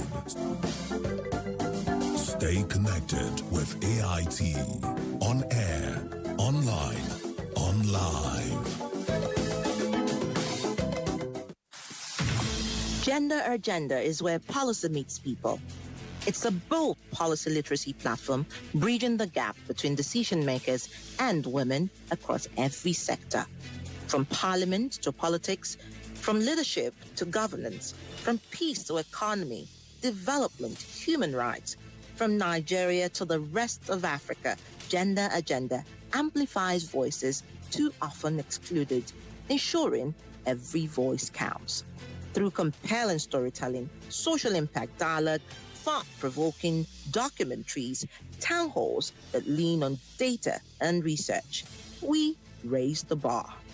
Gender Agenda, every Friday, 4:30 p.m. on AIT and on AIT's YouTube channel live. My name is Adora Sidney Jack, and this is Gender Agenda. Gender Agenda. Women rising. The issues as they break. The multitude, the political figures, the state and non-state actors. It's a serious threat to democracy. And our government seem to be incapable of protecting. The scheming. This is not a period we should say bow and go. Every part of this country is important. The intrigue. There can be no one person that is bigger than the party. Deft moves and the momentous declaration. We didn't get any protection. I'm not particularly against anybody. We track and capture them all. I don't believe it was for that reason in politics. Follow in-depth analysis and no-holds-barred interviews. Armed forces of the country is well capable. They need the political will. Are they just waking up from sleep? Is there complacency? Feel the pulse of happenings in the political arena on AIT Democracy Today. Widely acclaimed authority on politics. Monday to Friday, 7 p.m. Nigerian time. Well, thank you for staying with us. And yes, here we are. We're talking about the political update 2027 election countdown. And it's getting heated. I mean, from the newspaper review and headlines and reviews from our newspaper reviewers, you could actually get the heat of what's to come. Now, we do have Bukola Idowu, Executive Director, Kimpact Development Initiative, and also Austin Aigbe, Member Civil Society Situation Room. It's great to have you here in the studio. Thank you very much. Absolutely. All right, thank you so much, gentlemen. Let's start off here in the studio now. How would you describe recent political activity, as we inch closer to the 2027 election with the direction? There's a lot of politicking, the lawmaking, the judiciary as well, and the posturing of the average Nigerian. Would you say we are on course for better elections on 2027? If we are on course for what? Better elections compared to 2023. Okay. But I sincerely think we are on course for better elections. All of the challenge notwithstanding. Let me begin with Section 63 that has become the conversation I don't know what my colleague would think. I've tried to read that section 63 again and again. And when you hear commentaries from very high-profile individuals, people will just run with it and not try to read in between the lines. Section 63(1) says that that presiding officer shall use the coded ballot paper, which means it must have all of its INEC signals and all of that. Yeah. Then section 63, subsection 2, now went further to say, in the case where there is no sign on it, I don't know the name to call, but where there are no, all those of INEC logos are not there, that the presiding officer shall make a decision. And I asked myself, if the presiding officer were the ones who issued that ballot to a voter who voted in that polling unit, in the presence of voters, in the presence of party agents, and there was no foreign ballot paper, it therefore means that there could be error in publication. When you go for publishing, you cannot put error of publication on INEC. For instance, INEC went ahead to print over 100,000 ballot papers, and within that ballot paper, there are like 500 errors on it. You can't, there will be errors. Unless, I mean, I'm not saying there will not be error, because in case there is just one error, and that one error is given to a voter in that polling unit, you tell the voter not to, you then pull out the vote, that will mean that at the end of the day, you have disenfranchised that voter who sincerely came out to vote, but was issued the wrong ballot. In this case, we are saying, and the law is saying that where in a case the president is satisfied that it was the one, don't forget, before issuance of that ballot paper, there's a stamp and signature behind the ballot. If the presiding officer then sees that this is my signature, this is my stamp, this is today's date, and he can confirm that that is today's ballot, and because there is no logo, you not say that person should not, that vote will not be counted. It therefore means that we have created room. I am not saying that what Igini is saying, it may have because he's an insider. I'm an outsider. I'm not a lawyer. He's a lawyer. I read administrative law. I'm a public administrator. I understand what rules mean, particularly legislature. Okay. You know, so that's on one side of it. So that is part of what is generating the tension. And you see, former vice president would then say they should revert to go and review section 63. The truth of the matter is that no electoral reform will happen unless it will benefit the ruling party. So why are we always calling for review of electoral laws when we already have one? You work within the space that exists. So now, what for me, if I'm an opposition political party, it is not time for us to go and recruit 10,000 party agents in one polling unit. I mean, I'm saying that I'm exaggerating the number. So that now that we know that there may be error in section 63, the law says that every party has access to one party agent who will be there to observe on behalf of the candidate. It is the party agent who will then see that, excuse me, that ballot is not, no, don't get that ballot. It's not from the booklet. You understand? Not that you come. You know where to lose an election is very easy. Don't just feed party agent. You have lost election in this country. You allow your candidate to then use all manner of manipulation to create it. So fast forward to Ibadan Convention. I've had commentary coming from, particularly with the comment from the governor of Oyo State. And people are, what he's saying is referring you to incident in research. No, nothing is new in research. So when you do research, they'll tell you, you quote evidence that exists before. You stand on certain grounds and all of those epistemology or whatever. And then you then talk about what you want to do. What the governor is saying is that the scenario today looks like what happened in 1963, 1965, ahead of 1965 elections. And that what you are seeing is that when you suffocate opposition, when opposition do no longer have power to feel free, they may resort to certain action. And that's what happened then. And his advice is, don't create that scenario today. I'm even not too sure why the APC will not criticize what happened before 2025 election with all of this baboo, sack bag. Nobody criticizes it. It's those kind of scenario we're referring to say, if you read this election, this is what happened. And I end with this initial statement is that don't suffocate the opposition. Let them breathe. All right, breathing, and I think I let Bukola breathe now into this conversation. You've listened to what Austin has said. Well, are you hopeful for a better 2027 election. I mean, you listen to him. Again, we're also talking about lead stories saying governors hijack nomination forms, opposition unprepared, you know, not able to agree on consensus candidate. Again, it is down to the political elite and the ecosystem. But beyond that, where does Nigerian citizens stand in all of this?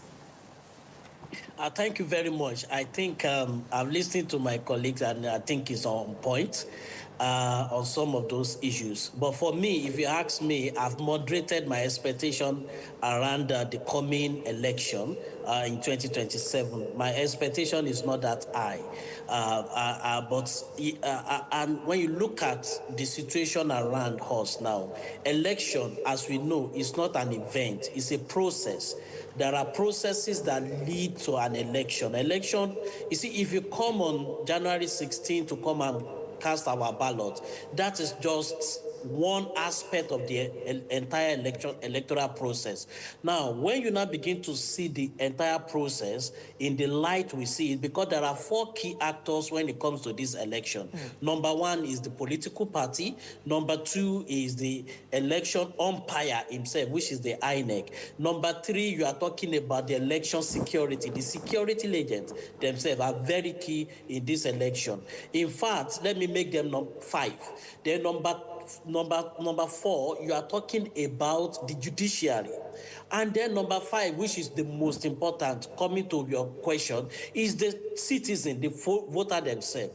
Now, but when you look at the entire 5 structure that are very germane to our election, what is happening to the political party now? The political party are crying around, oh, you are stifling the opposition, this is happening. So you now have a situation where the political party are already threatening that, look, they are likely not going to be a fair election. So let's first of all put that one on one back. Then you come to the INEC itself. INEC itself, by their action narratives, are already breeding what we call,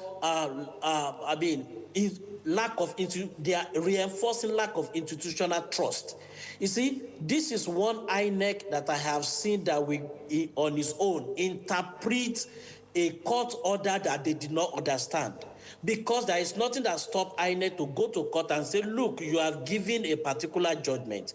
Please, we want you to interpret this thing for us. So because there are different components of status quo ante bellum, so when you now begin to do this, interpreting court orders on your own, then probably you are likely going to begin to reinforce lack of trust. Then you also look at the case of confidence around the leadership, the issue of the tweet, whether the chairman have a Twitter account or not. Now, that is another thing you need to look at. Now, the judiciary, have they been absorbed in this particular issue? No. You also see them being dragged into the arena through their judgment. Then the citizens themselves, where would the citizens start now is that the lack of trust is breeding, is growing, and what we need to do now is to see, because we still have time on our hands, is to see how the institutions now begin to restore confidence in this electoral process. Because as we go to 2027, what we don't want to have is an election that will be highly contested, that whether and people we have to go back to court. And what we are trying to do is to see a situation where we reduce the interference of court in our election. People should decide who lead them, not the courts, because we don't need to move into a situation where a situation where we think what the ballot cannot give, the court will give. It is democracy, it's the people that have the sovereignty. So, in my opinion, I think the atmosphere now is not looking like we are going to have an election that will be widely accepted.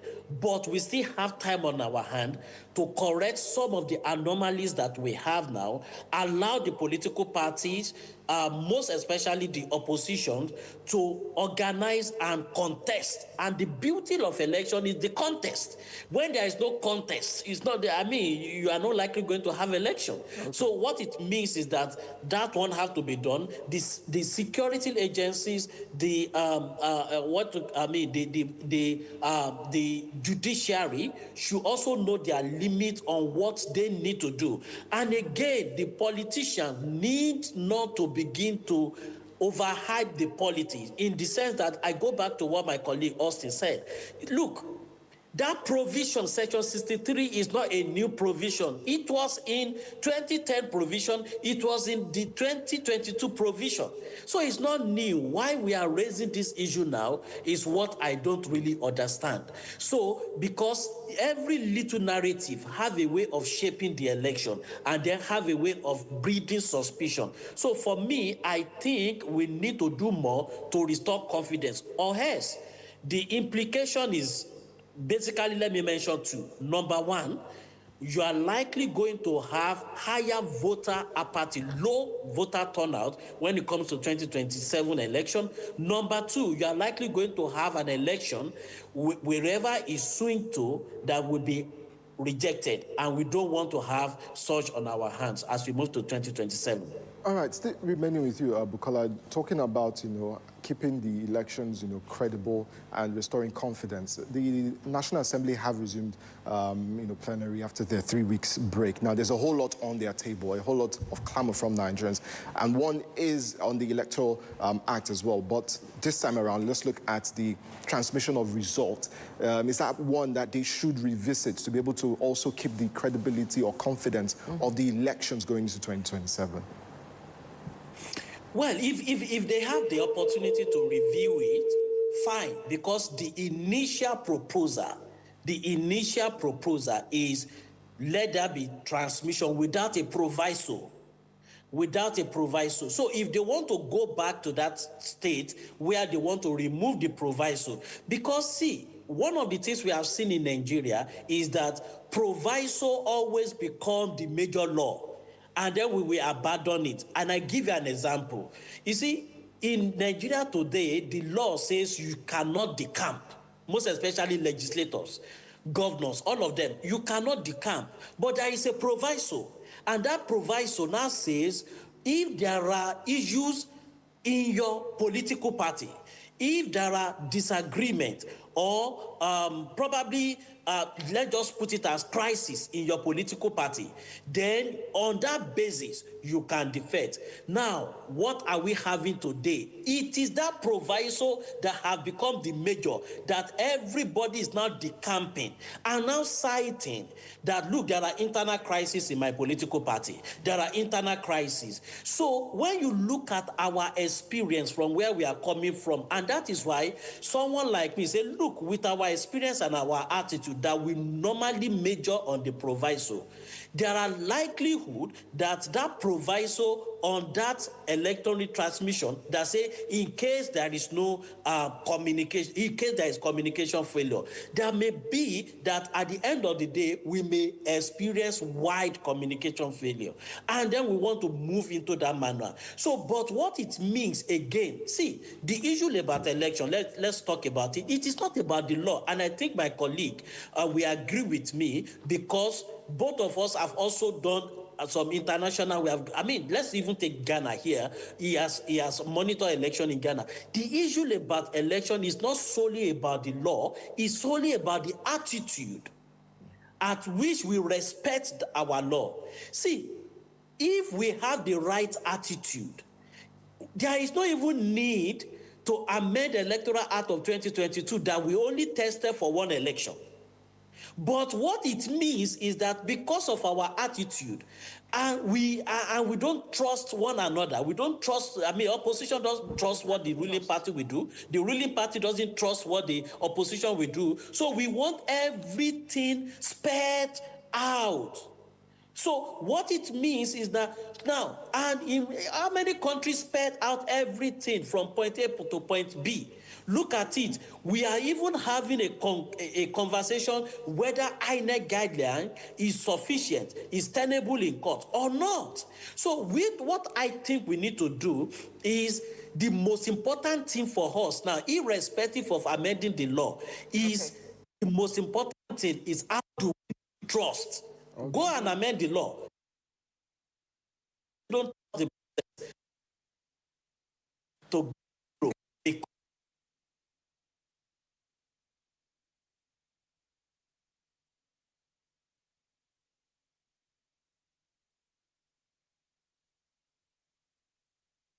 Cure that? No.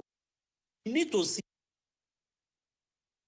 Come back here to the studio to Austin. I mean, taking it away from the question on the resumption of the National Assembly, back to you. Of course, one of the bills and the clamor is also the special seats for women's bill. And I'll take this from where we saw what happened in the conventions of some of the parties, their congresses, and the outcomes, and the women's voices that were very narrow in those ecosystems. Now we're going into an election cycle where primaries are going to decide those who are going to be at the ballot. Are you confident that without this bill, that women, their numbers may even shrink further in 2027 election? Affirmatively. The truth is that even if the National Assembly, well, let me begin by saying that the special seat bill is a constitutional provision. The Electoral Act has gone, but it has implication on the Electoral Act by way of advising INEC on what to do, how to delineate and all of that, which is a critical concern. Yes. But whether, if they pass it today, it may have effect in the next election. That's a secondary, that question is on, we don't know. But the truth of the matter is that if you check all of those faces who are promoting political party affairs, who are promoting 2027, the number of women is already limited. You remember how APC released their Congress list, and eventually there was an uproar from civil society organization, and then they had to go back and then change it. Even with that, the number is still very low. If the ruling party, because normally other parties take correction.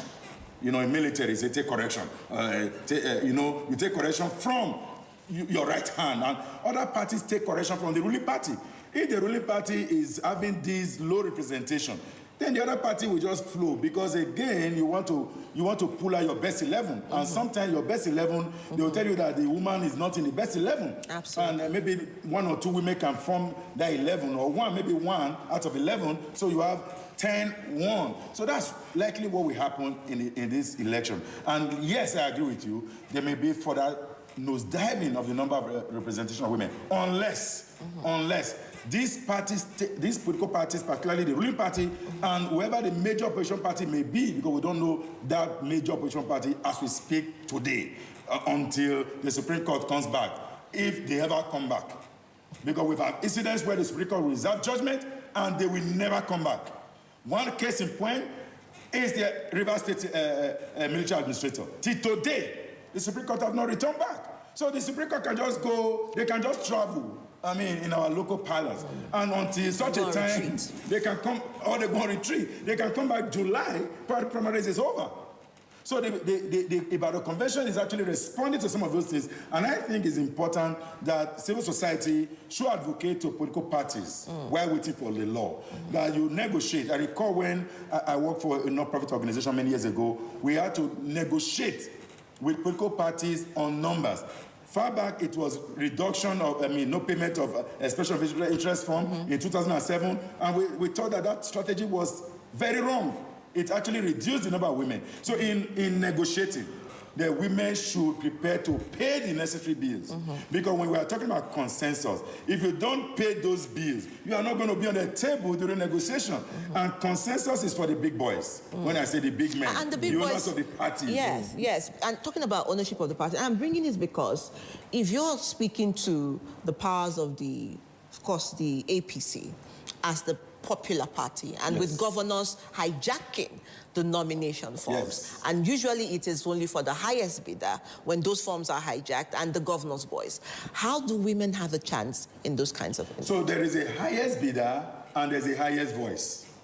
So if the governor says they don't want you, and there's a call from Abuja, let me say there's a call from the First Lady, that higher voice we do something. I mean, this is politics. We have seen it happen. We have seen a very highest bidder coming down for a woman in this country. So it can happen. It's advocacy. It's negotiation. But the person that is coming down for that woman is promised another thing. In most of the cases, when a woman steps down, she never gets anything. But most of the cases, the men who step down for whoever get something. So can we just see this environment as being fair? I think our advice, I mean, just speaking to Mr. President, Bola Ahmed Tinubu, actually the ball is in your court. Whether the law comes today or doesn't come, if you give instruction to the party to say minimum for every state, all elected positions, from the State House of Assembly to the National Assembly to the appointees, make sure there is 30%. And when that happens, it's a command. I remember how Obasanjo did it. Obasanjo was strategic in increasing the number that we saw in 2007. After that, what next? In fact, it began to grow from 2003 to 7, and then it went higher in 2011, and then crashed in 2015. So, with all due respect, I think it's important. But let me quickly just speak to my friend, Bukola said. You see, the real challenge is trust. Nothing more than that. And if the citizens can go to the poll and vote, trust will be handled. And I say this very clearly. In the Ghana election that he referred, what happened was the citizens, not the law. The opposition party, the NDC, at that time, were already shooting arrows, shooting bullets, shooting all, as we are seeing today in Nigeria. That this will happen. If you do this election, this will happen. But the citizens stood and voted. It became impossible for the Electoral Commission to do what maybe if there was any intention. Because the Electoral Commission chair had been appointed by the NPP, who was the ruling party at that time. You know that suspicion. That's what we are seeing today in Nigeria. So their votes counted? Their votes counted because they stood by. I told you earlier that if you want your vote to count as a political party, don't push the burden to the citizen. Take responsibility as a political party. I am saying that if party want to protect their vote, get your party agent trained and ready. The citizens will support you. Because when the citizens vote, they can protect the polling unit result. If we move to the collation point, at some point the citizens will withdraw because it has moved to the next level of collation. Then you have the party agent. That's where the party agent actually take more responsibility. And going back to the proviso, and I've also said, very interestingly, if a proviso is there, now that we know that the ruling party wants to do this by this proviso, we develop our own strategy. That's why strategy is very important. And as a strategist, I already see a solution to this. Party agent, political party, recognizing that this proviso is there, get out the citizens to vote. On the day of election, nobody leaves the polling unit until that thing is uploaded. Okay. It happened in Ghana, and it can happen anywhere else. All right, let's get back to you, Bukola. Let's quickly take your closing remarks in a few seconds.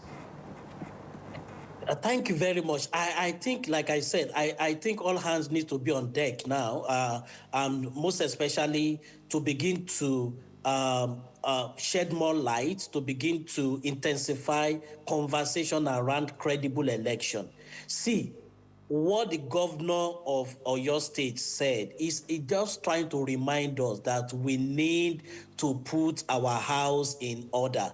You see, election is a very sensitive venture, very, very sensitive. So, and we need a situation where we allow citizens to participate, and not only to participate peacefully.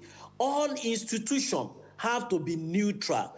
It is called Nigerian police, not PDP, APC, ADC police. It is called Nigerian army, not APC, PDP army.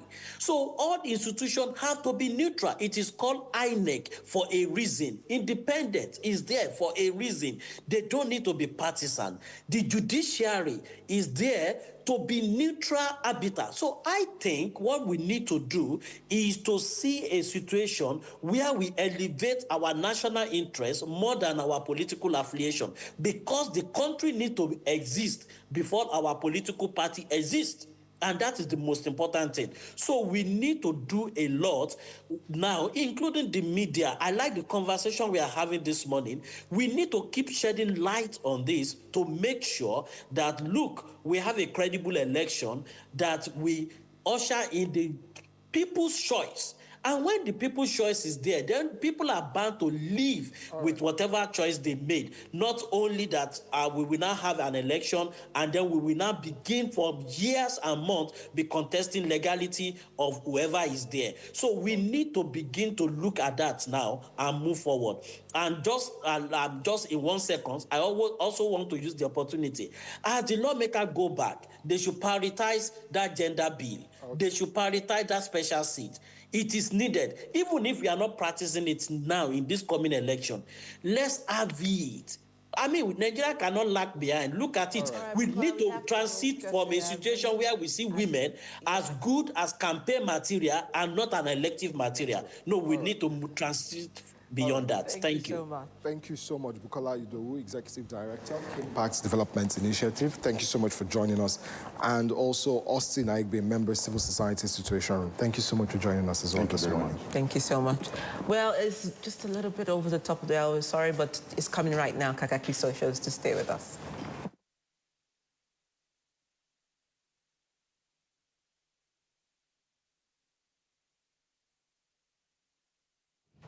In the hallowed chambers where laws are forged and a nation's destiny is decided.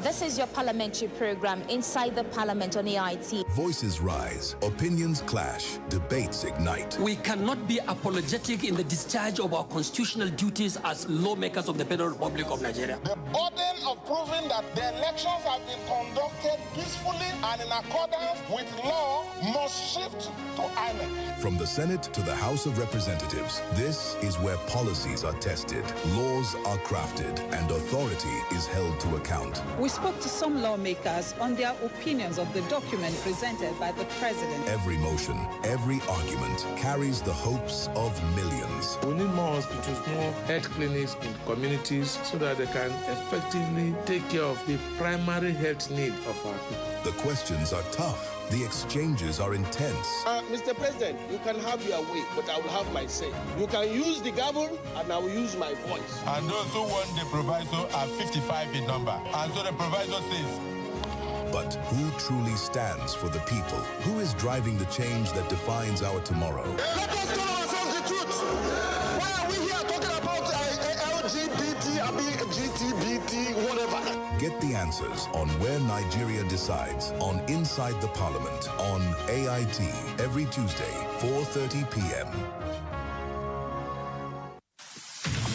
Gender Agenda is where policy meets people. It's a bold policy literacy platform bridging the gap between decision makers and women across every sector. From parliament to politics, from leadership to governance, from peace to economy, development, human rights. From Nigeria to the rest of Africa, Gender Agenda amplifies voices too often excluded, ensuring every voice counts. Through compelling storytelling, social impact dialogue, thought-provoking documentaries, town halls that lean on data and research, we raise the bar. Gender Agenda, every Friday, 4:30 p.m. on AIT and on AIT's YouTube channel live. My name is Adora Sydney Jack, and this is Gender Agenda. Gender Agenda. Women rising.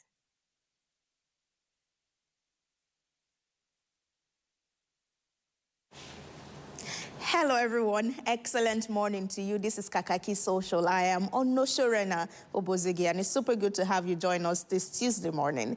Quickly, let's go to the streets of social media. We have former presidential candidate of the Labour Party, Peter Obi, that has met behind closed doors with former President Goodluck Jonathan as political consultations ahead of 2027 continue. To gather momentum, the meeting, which lasted about 3 hours, focused on the next general elections and concerns over the emergence of a one-party state. Speaking after the meeting, Peter Obi told journalists that discussions included his 2027 presidential ambition. He also clarified that Jonathan has not taken a position on joining the opposition. Now, they're not defecting, they're not involved, but we need to consult them because especially someone like him who served the country very faithfully, focused, and did what is expected of democracy. In this declining situation, you consult him. He wished the country well. He wished that we have free, fair, credible election. That will be his wish. No, there can't be one-party system. He cannot support it. No, we're not talking about an endorsement yet. When I become a candidate, I'll come back for endorsement. All right, let's see what you make of this development on the space of X. MOE says Peter Obi sneaks into Goodluck Jonathan's house with only in capital letter, only Southeast elders and associates, no national spread, no other zones, just his tribal caucus smiling for the cameras. Pure sectional agenda wrapped in deceit. 2027 will expose and bury this ethnic project. Another thought, Engineer Kisley says, I don't even rate Goodluck Ebele Jonathan when it comes to politics like OBJ. Can he openly take a stand? Today, he's in a meeting with the same Tinubu that chased him out of office. The next day, he's in a meeting with Peter Obi. And continuing in reactions, more thought to this. White Bank says, encouraging to see real consultation across regions. Now, Nigerians want more than words. Clear actions that improve security, the economy, and daily life. Leadership must deliver results, not just promises. But, Peter, if you do anyhow, after you win, we will still escort you out of Asurok, okay? Whitney is quite optimistic of his victory. And this user, Prince Favor, says, Peter Obi believes that power should remain in the South till 2031, after which the North will take over. And as a result, he has agreed to do only 4 years to pave way for the North come 2031. The OK 2027 movement, OK is Obi Kwankwaso, is where I stand and believe that it will make Nigeria OK. Wow, from POC to OK. I am for a Peter Obi and Kwankwaso come 2027. I will support it and I will promote it. A new Nigeria is possible with the OK ticket presidency. All right, your conversations right there. Well, just as the Edo State Police Command did, the Edo State government has also distanced itself from a viral video of its notable praise singer aide, Emmanuel Akpan, where he issued threats against members of opposition political parties in the state. Addressing journalists at a press conference in Benin City, the Commissioner for Information and Strategy, Kasim Afeboa, clarified that the comment made in the video do not reflect the position of the government. Now, for context, just in case you missed it, the government hype man, as it's called on social media, has stated that members of the opposition political parties, including Peter Obi, would be arrested and handed over to the Commissioner of Police for onward transfer to Abuja if they dared campaign in Edo State. I will start with our video and then we'll see the development from yesterday where the government of Edo State says he was not speaking on their behalf. CP, Monday. The name of the governor is Monday and your name is Monday. That is why you people are working. CP, be loyal to you. When we cash ADC people will hand over to you straight to Abuja. People like OP, idiot.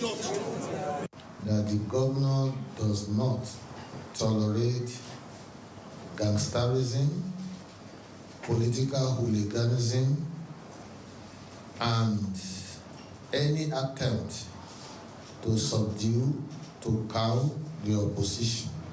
We frown totally against such kind of incendiary statement. All right, there you went right there. Let's bring you in at this point and see what you're making. We take reactions from our Facebook page, AIT_online. Amas Nosa, when we shared that video, had reacted. It says, have you relieved the aide of his appointment for speaking out of line, or you are keeping him for usage in the upcoming 2027 elections? Chibuike Samuel says, was it not the state governor that started the nonsense? Also, commenting is Uncle Aibe, still on our Facebook page. He said, you disown, but what punitive measures have been melted? Has he been cautioned? Has he been queried? By virtue of being a member of the state government house official, he speaks for the government, and his actions or inactions represent the body language of his principal. Therefore, if you disown him, you should take further actions so that the masses will take your remand seriously.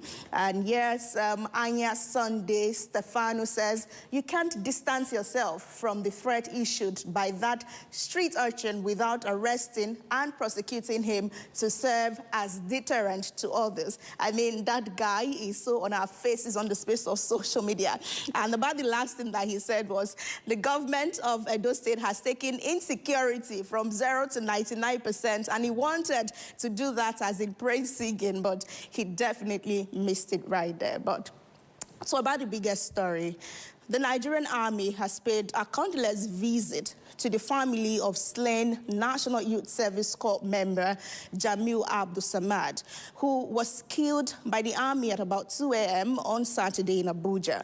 During the visit, the army delegation expressed regret over the incident and assured the family that an investigation is ongoing. However, the family has rejected the military's account on social media, insisting that the explanation given doesn't reflect what exactly happened. The Guards Brigade had earlier claimed that the corps member was killed in a crossfire during an operation responding to a distress call over an alleged armed robbery attack. But the victim's father says soldiers told him the killing was a mistake and has demanded the army retract its statement on the space of social media and, of course, everywhere. Contrary to the military's position, the family maintains that the deceased was not caught in any exchange of gunfire, but was shot dead in his room through his door, disputing claims of a crossfire situation. Now, we would listen to the mother's account before we come for your reactions. It is very painful. Back of their fence, so soldiers will imagine this assassination now. Yes. They can't enter like this, so to see them, can't shoot them, see bullets, see blood for up. They said after doing that, the soldiers called the vigilante around this area to come and mop the blood. They entered my kitchen, took clean, almost clean from there, took bucket and gave the vigilante to mop the blood. I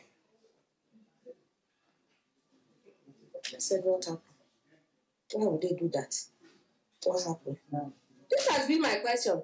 Who did you offend? My son. They didn't meet him in the compound. They didn't meet him in the parlor. They went to meet him inside this room. Sorry. Who did he offend? I want to know. Who did he offend?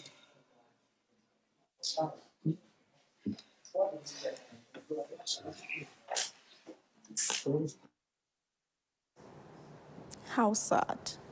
How sad. How sad. Well, we have your reactions to that.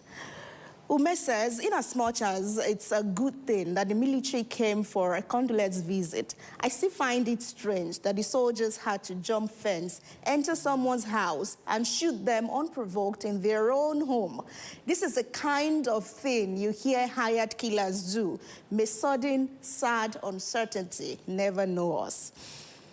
Also in reaction, Father Oji says, you didn't investigate and get all facts first. Next thing, you went on to release a statement. It's not an error. That has always been their modus operandi, especially when they want to cover up foul play.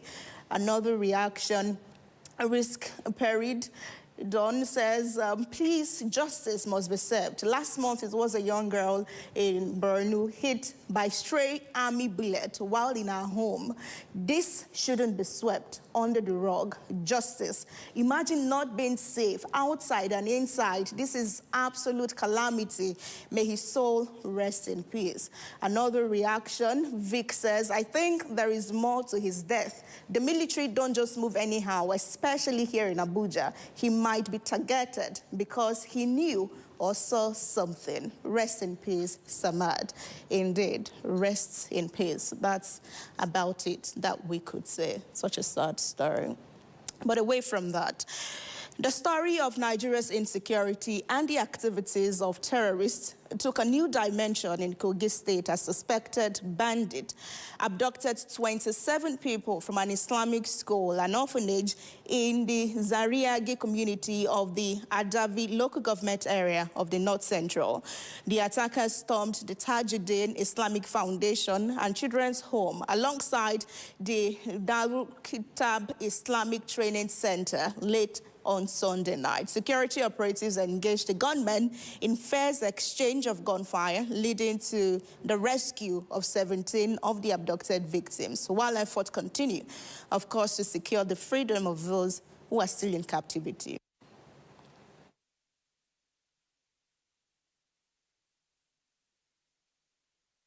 The kidnappers were traced, were tracked down, and in the process, 17 of the kidnapped victims were rescued after intense pressure on the kidnappers.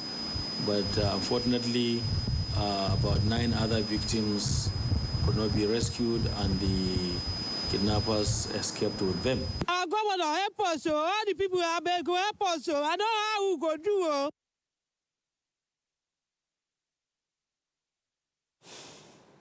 All right, let's see what you make of this coming from Kogi State, an orphanage home. Well, the government has said right there that it's not a legal school existing in Kogi State. This user, Etera Dafe, says, the banditry economy, no one is safe, not even helpless kids who should naturally attract the sympathy of every human. Another reaction coming from Better Than Silver and Gold says, gunmen attacked an orphanage in Kogi State today. 23 pupils kidnapped, a proprietor's wife taken, not soldiers, not politicians, children in a school in broad daylight. Nigeria's government is charging new ambassadors to improve our global image today. What image? Better Than Silver and Gold is asking. 2 more thoughts. Michael Bishop says, in a country where people are hustling to provide education and care, where the government has failed, calling a school illegal after a tragedy feels like an evasion of responsibility. Coming from Mike Bishop right there, that would be the reactions, and we ask that kindly let the remaining return to us safe and sound. We have Nigerian students that are studying in Russia under a federal government bilateral scholarship program that have taken to the space of social media to say that they have been abandoned and left to fend for themselves. According to the beneficiaries of the scheme, they have not received expected support from the Nigerian government since September of 2024, and that has led them to survive on under-the-table jobs, including forced prostitutions by their girls. With the first citizen of Nigeria, His Excellency President Asiwaju Bola Ahmed Tinubu, to quickly see to our aid, we were last paid on September 2024. Until date, we haven't received a dime from the government. We are hungry, sincerely hungry. How do you expect scholars with 6 to 7 distinction? We merit this scholarship and we're sent here. We followed due process and we got this scholarship. How do we explain that we are hungry? How do you expect us to focus on studies with empty stomach? This is purely unacceptable. We can't continue to be in shame. We can't continue to portray shame in another man's land. Help us. Help us. We are hungry. We are hungry. Please help us. Help us. All right, you heard them right there. A big bow wow. I'm told that we're hungry. We cannot be that excellent when we are a big bow wowing. Well, away from that, in all of these conversations, reactions are trailing the federal government's preparedness to commence a nationwide tour showcasing projects executed under the administration of President Bola Tinubu. The goal is to enlighten Nigerians on its achievement and would be done by renewed hope ambassadors, according to the special advisor to President Bola Tinubu on information and strategy, Bayo Onanuga. Key achievement will be highlighted in areas including the Nigerian Education Loan Fund, the health sector, transportation, and other critical segments of the economy, and is expected to commence from the Northwest region. Let's listen to him. There are projects that impact directly on our people. If government has built a road somewhere, according to ease movement, it will help the farmers, it will help the economy. And we are saying that a lot has been done. There's so much to showcase, particularly in the Northwest. The Northwest is very critical, and that's why we're starting from the Northwest. All right, let's go back to our Facebook page and see what you make. Responding to this story on AIT online on Facebook, Jeff Andre Ikene says, yes, so number 1, steady power supply. Number 2, Lagos-Calabar Highway. 3, bombing of terrorists. 4, rescue of abducted kidnapped victims in Kwara and Niger State. 5, restoration of the Naira in the foreign market. Number 6, win employment opportunities into the city boy movement. Number 7, reduction of cost of food items. Number 8, appointment of ambassadors even at a hard time. Number 9, removal of subsidy to improve the welfare of Nigerians. And number 10 for Jeff is local government autonomy. Those are some of the wins for him. But other side, Prince John Eric says, you don't need to go about trying to tell people what you have done. The work should be very conspicuous to speak for itself. Evidence, they say, cancel argument. Research have shown that most people who arrogantly shout, do you know me, are usually non-entities, because by the character of a person, his or her true value and identity will be revealed not by words or appearance. And yes, after reactions still on our Facebook page, TJ says, a lizard cannot turn a crocodile no matter how long it stays in the river. Abdullah Umari says, just mention them state by state and provide the citizens with enough glasses to see them. And also in reaction, Kenneth Onyeka says, even the eyeglasses, you will not see anything. And then we had Daniel, he says, the headline should be, the federal government is set to move round and share rice. You have to edit that for us, Daniel. All right, these are the conversations and the trends on the space of social media this morning. Thank you so much for being a part of it. I'm Rena OBO, everywhere on social media, and we are AIT_online. We'll see you again tomorrow, and do stay with us. The program has not ended, of course.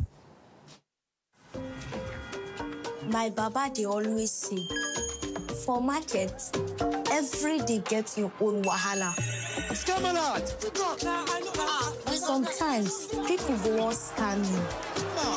But Baba say, no be by gra. You must cool down, dey sharp. Because with OPay payment, your money go enter sharp, no story.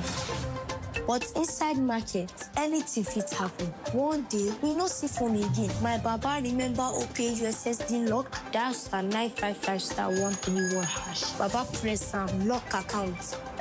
From market woman to driver, from small boy to big man. Now OPay, they protect people like us. My Baba fit sell, press phone, collect POS, and still they teach me price. And when they don't tire am, go just tap OPay night guard. We no fear for this our hustle life. Now OPay be the people payment shield.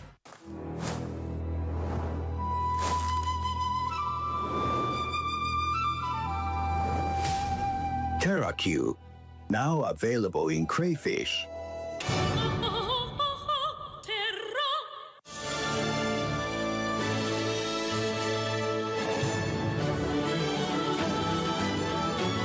Kakaaki, unwrap joy, unleash taste.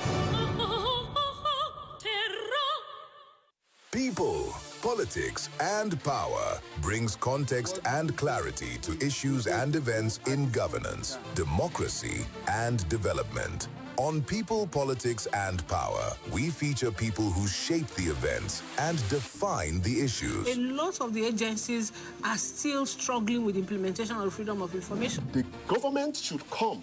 We need Nigeria to work.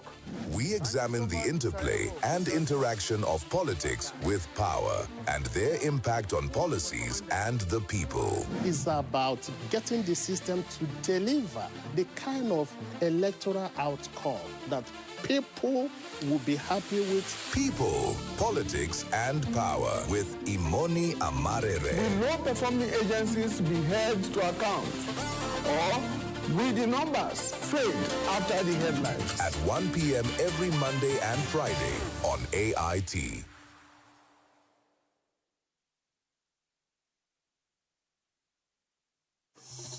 The issues as they break.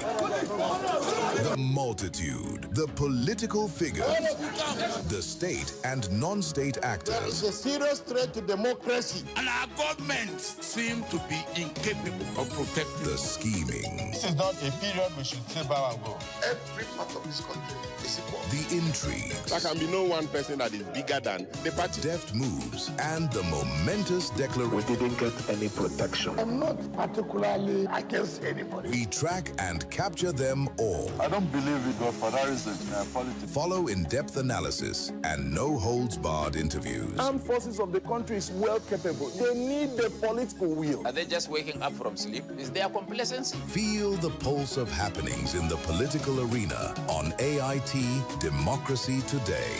Widely acclaimed authority on politics.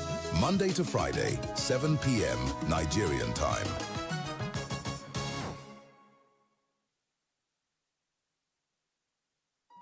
The stories now break online.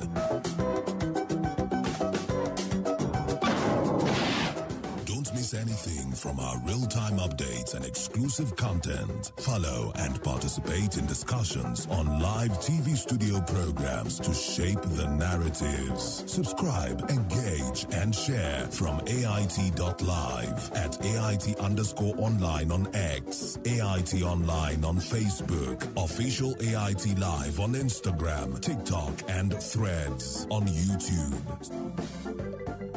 Stay connected with AIT. On air, online, on live.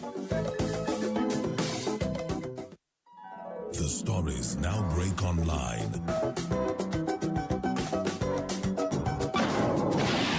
Don't miss anything from our real-time updates and exclusive content. Follow and participate in discussions on live TV studio programs to shape the narratives. Subscribe, engage, and share from AIT.live at AIT_online on X, AIT Online on Facebook, official AIT Live on Instagram, TikTok, and Threads on YouTube.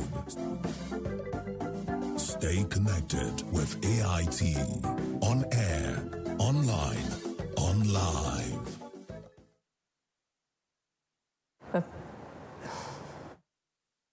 Thank you for staying with us. And yes, we are live indeed. And coming back here, we're taking on our second topic. Told you that we'll be looking at World Day for Safety and Health at Work. And joining us here live in the studio, Ifomo Para, Chairman, Institute of Safety Professionals of Nigeria, Abuja branch. You're welcome. Thank you so much. Thank you for having me. Great. I hope you feel safe here. Yes, I wanted to ask you. All right, so this day, we started observing it because of the International Labour Organization, and this began in 2003, you know, on World Day for Safety and Health at Work. So what informed this day in particular? Okay, this day actually is World Day for Safety and Health at Work, and it was actually established or inducted by ILO in 2003. But history has it that it dates back to times before then, when the day was used to honor people who died in their places of work or people who had workplace injuries. Okay. And then it evolved at some point, involving some global campaign. That's why ILO now adopted it and then gave it structure, gave it themes, and then gave it guidelines so that countries can organize themselves, upgrade their strategic OSH policies, and in line with global best practices. So since 2003, what has changed? A lot has changed. There have been a lot of acts that have come up, there are regulations, there are things we have seen that have changed. For example, in Nigeria, let me bring it out to Nigeria. From the Lunacy Act of 1958, we have moved on to the Mental Health Act. Although a lot is left to be implemented, but the act has a level of adequacy on its own. So we have moved to that. We have the Employee Compensation Act. When you go to Section 8, you're going to see compensation for mental stress. We have the Factory Act. We have things that have improved since 2003 that this was established. Okay. Now, when we talk about safety at work, what does that exactly mean? Some people might just think it's the physical aspect. Does it transcend, or does it move beyond just being physical? Yes, interestingly, that's what this year's theme is about. This year's theme is on a good psychosocial work environment, a pathway to thriving employees and strong organizations. So it tells you that we're used to this physical things of safety. It's easy to see a cut, bleeding somewhere, a fracture, and those ones are easily handled. Most times when I go to organizations, I ask them, we are more concerned about the PPEs, the safety helmets, the reflective jackets, the safety boots, and I keep asking, what is the mind behind these helmets? So those ones, it's like the iceberg. You just see a small tip, but majority of the problem is under.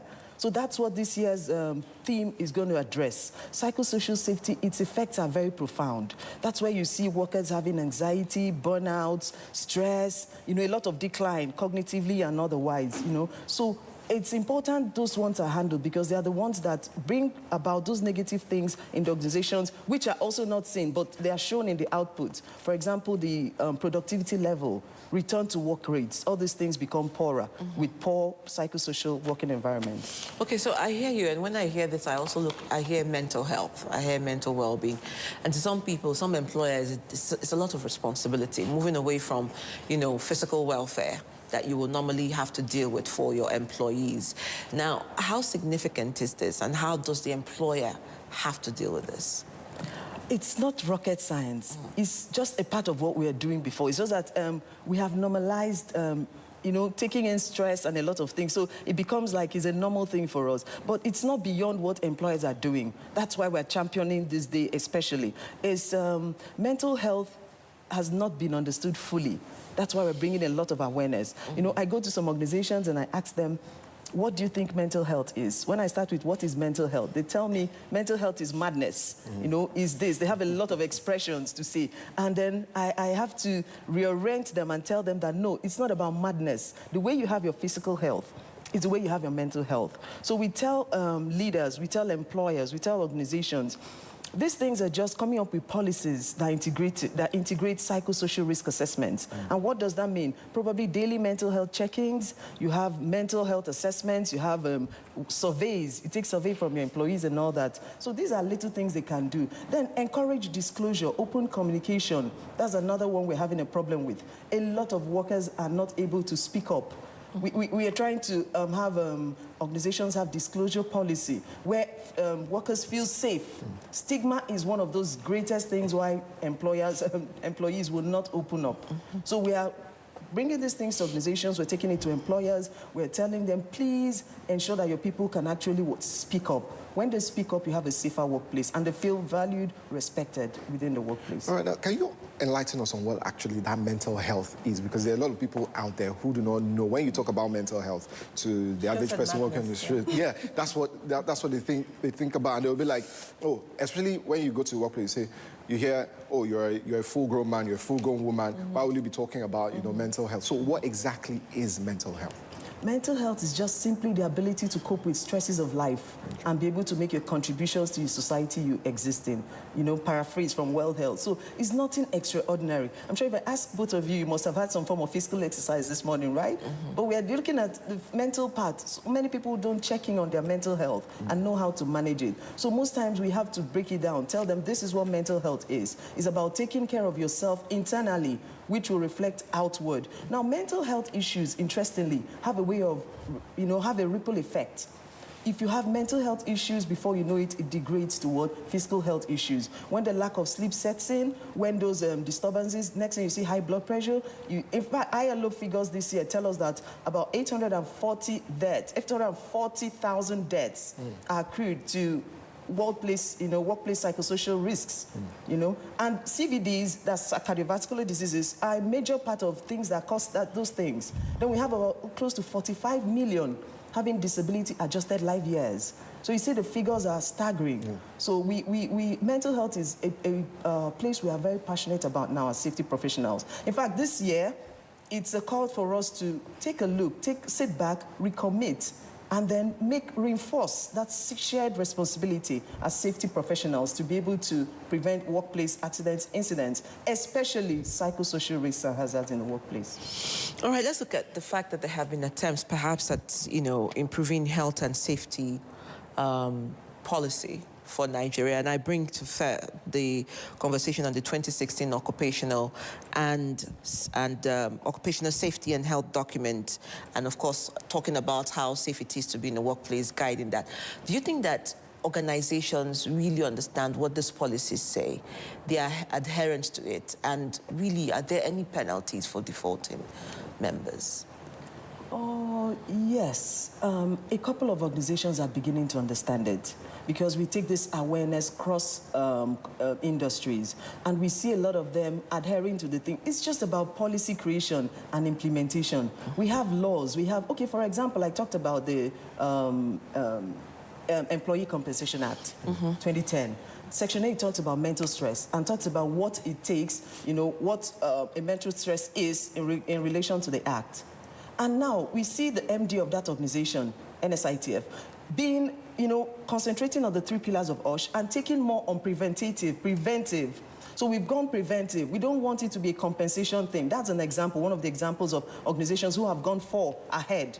And of course, on that, like, there are penalties, there are fines, people who don't insure their people and people who don't do the right thing. So we're also looking to collaborate. That's part of what we do as ISPON, to collaborate with government and industry stakeholders to be able to have a robust way to ensure compliance and also enforcement. All right, I'm just going to put a cheeky question here.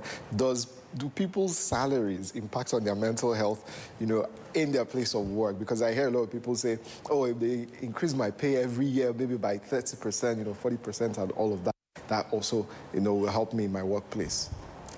Yes, you know, I want to be very careful. I'm very careful when I'm talking about this so that, you know, it's not taken out of context. But yes, a lot of people, you know, the spectrum which exists. Okay. We are trying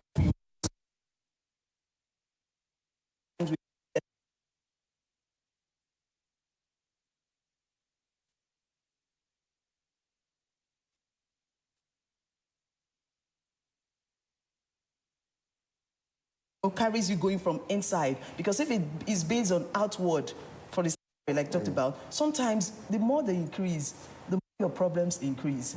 So sometimes it might not be a cure if you don't have something internally motivating you to do better or to live happily and healthy.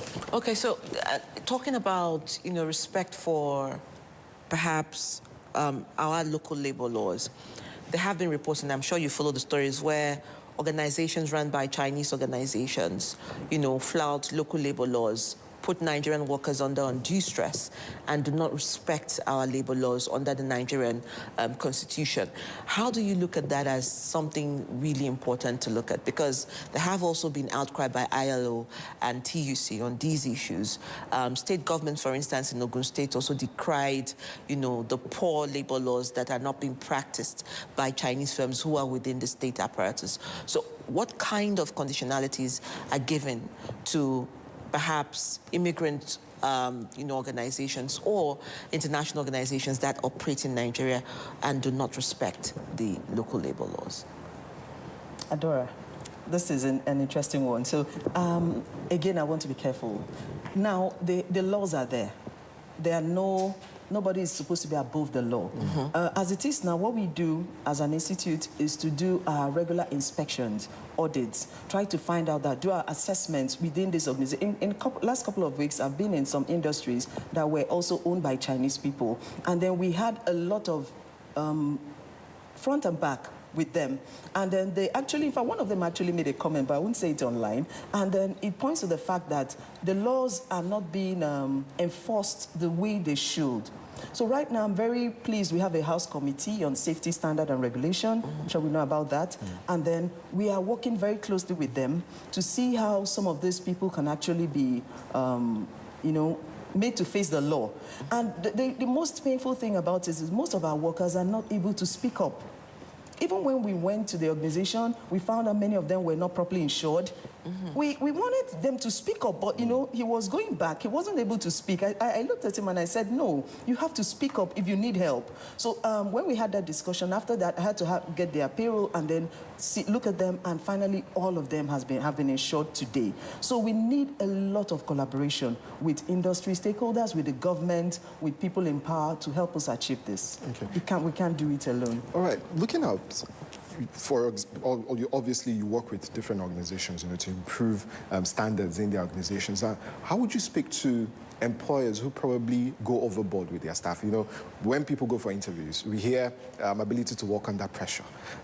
So you're put with so much workload. Odd hours, you get calls from your supervisor, probably you're supposed to sleep at 11. You're supposed to get minimum or maximum 8 hours, sleep. But employers who do not go by all of these, regulations, how do you make sure or advise them to do better in this area?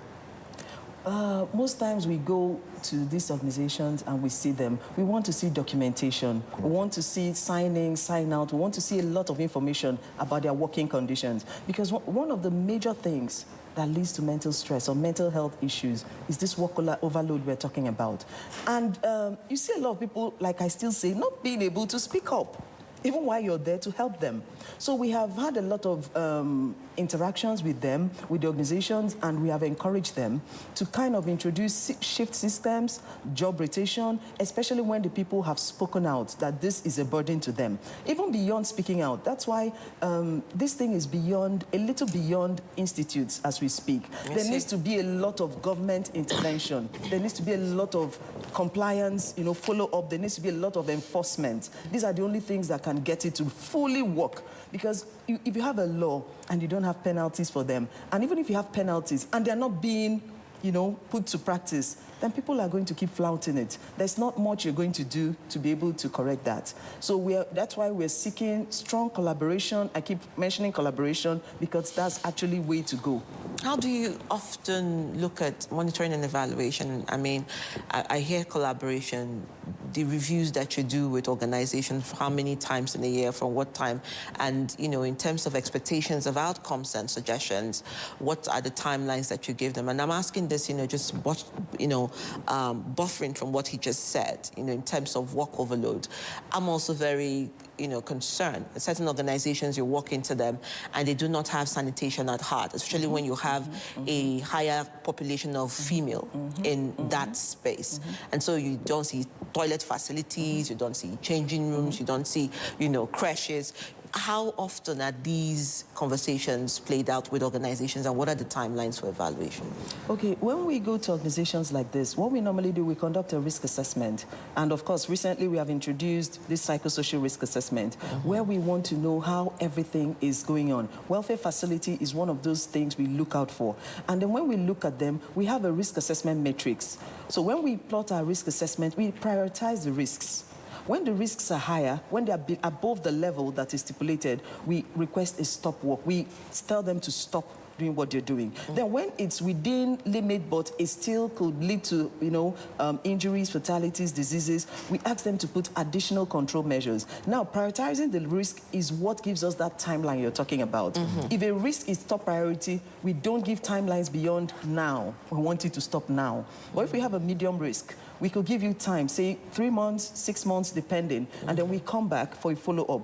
Then if it's something that it can be tolerated, but it still needs control measures, then we can give you like 1 year. And then we come back, monitor, we follow, we evaluate, see if our recommendations are followed out, see how many have been closed out, and then, safety is not a destination.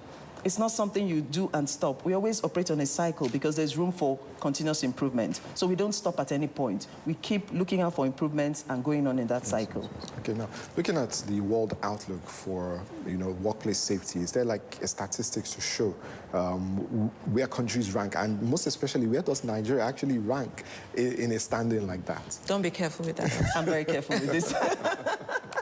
I'm going to be careful with this. ILO have given us figures for the year, so I'm going to talk about this year's figures. ILO has given us figures. They're telling us as much as 840,000 deaths, right? And in Africa, let's bring it down to Africa.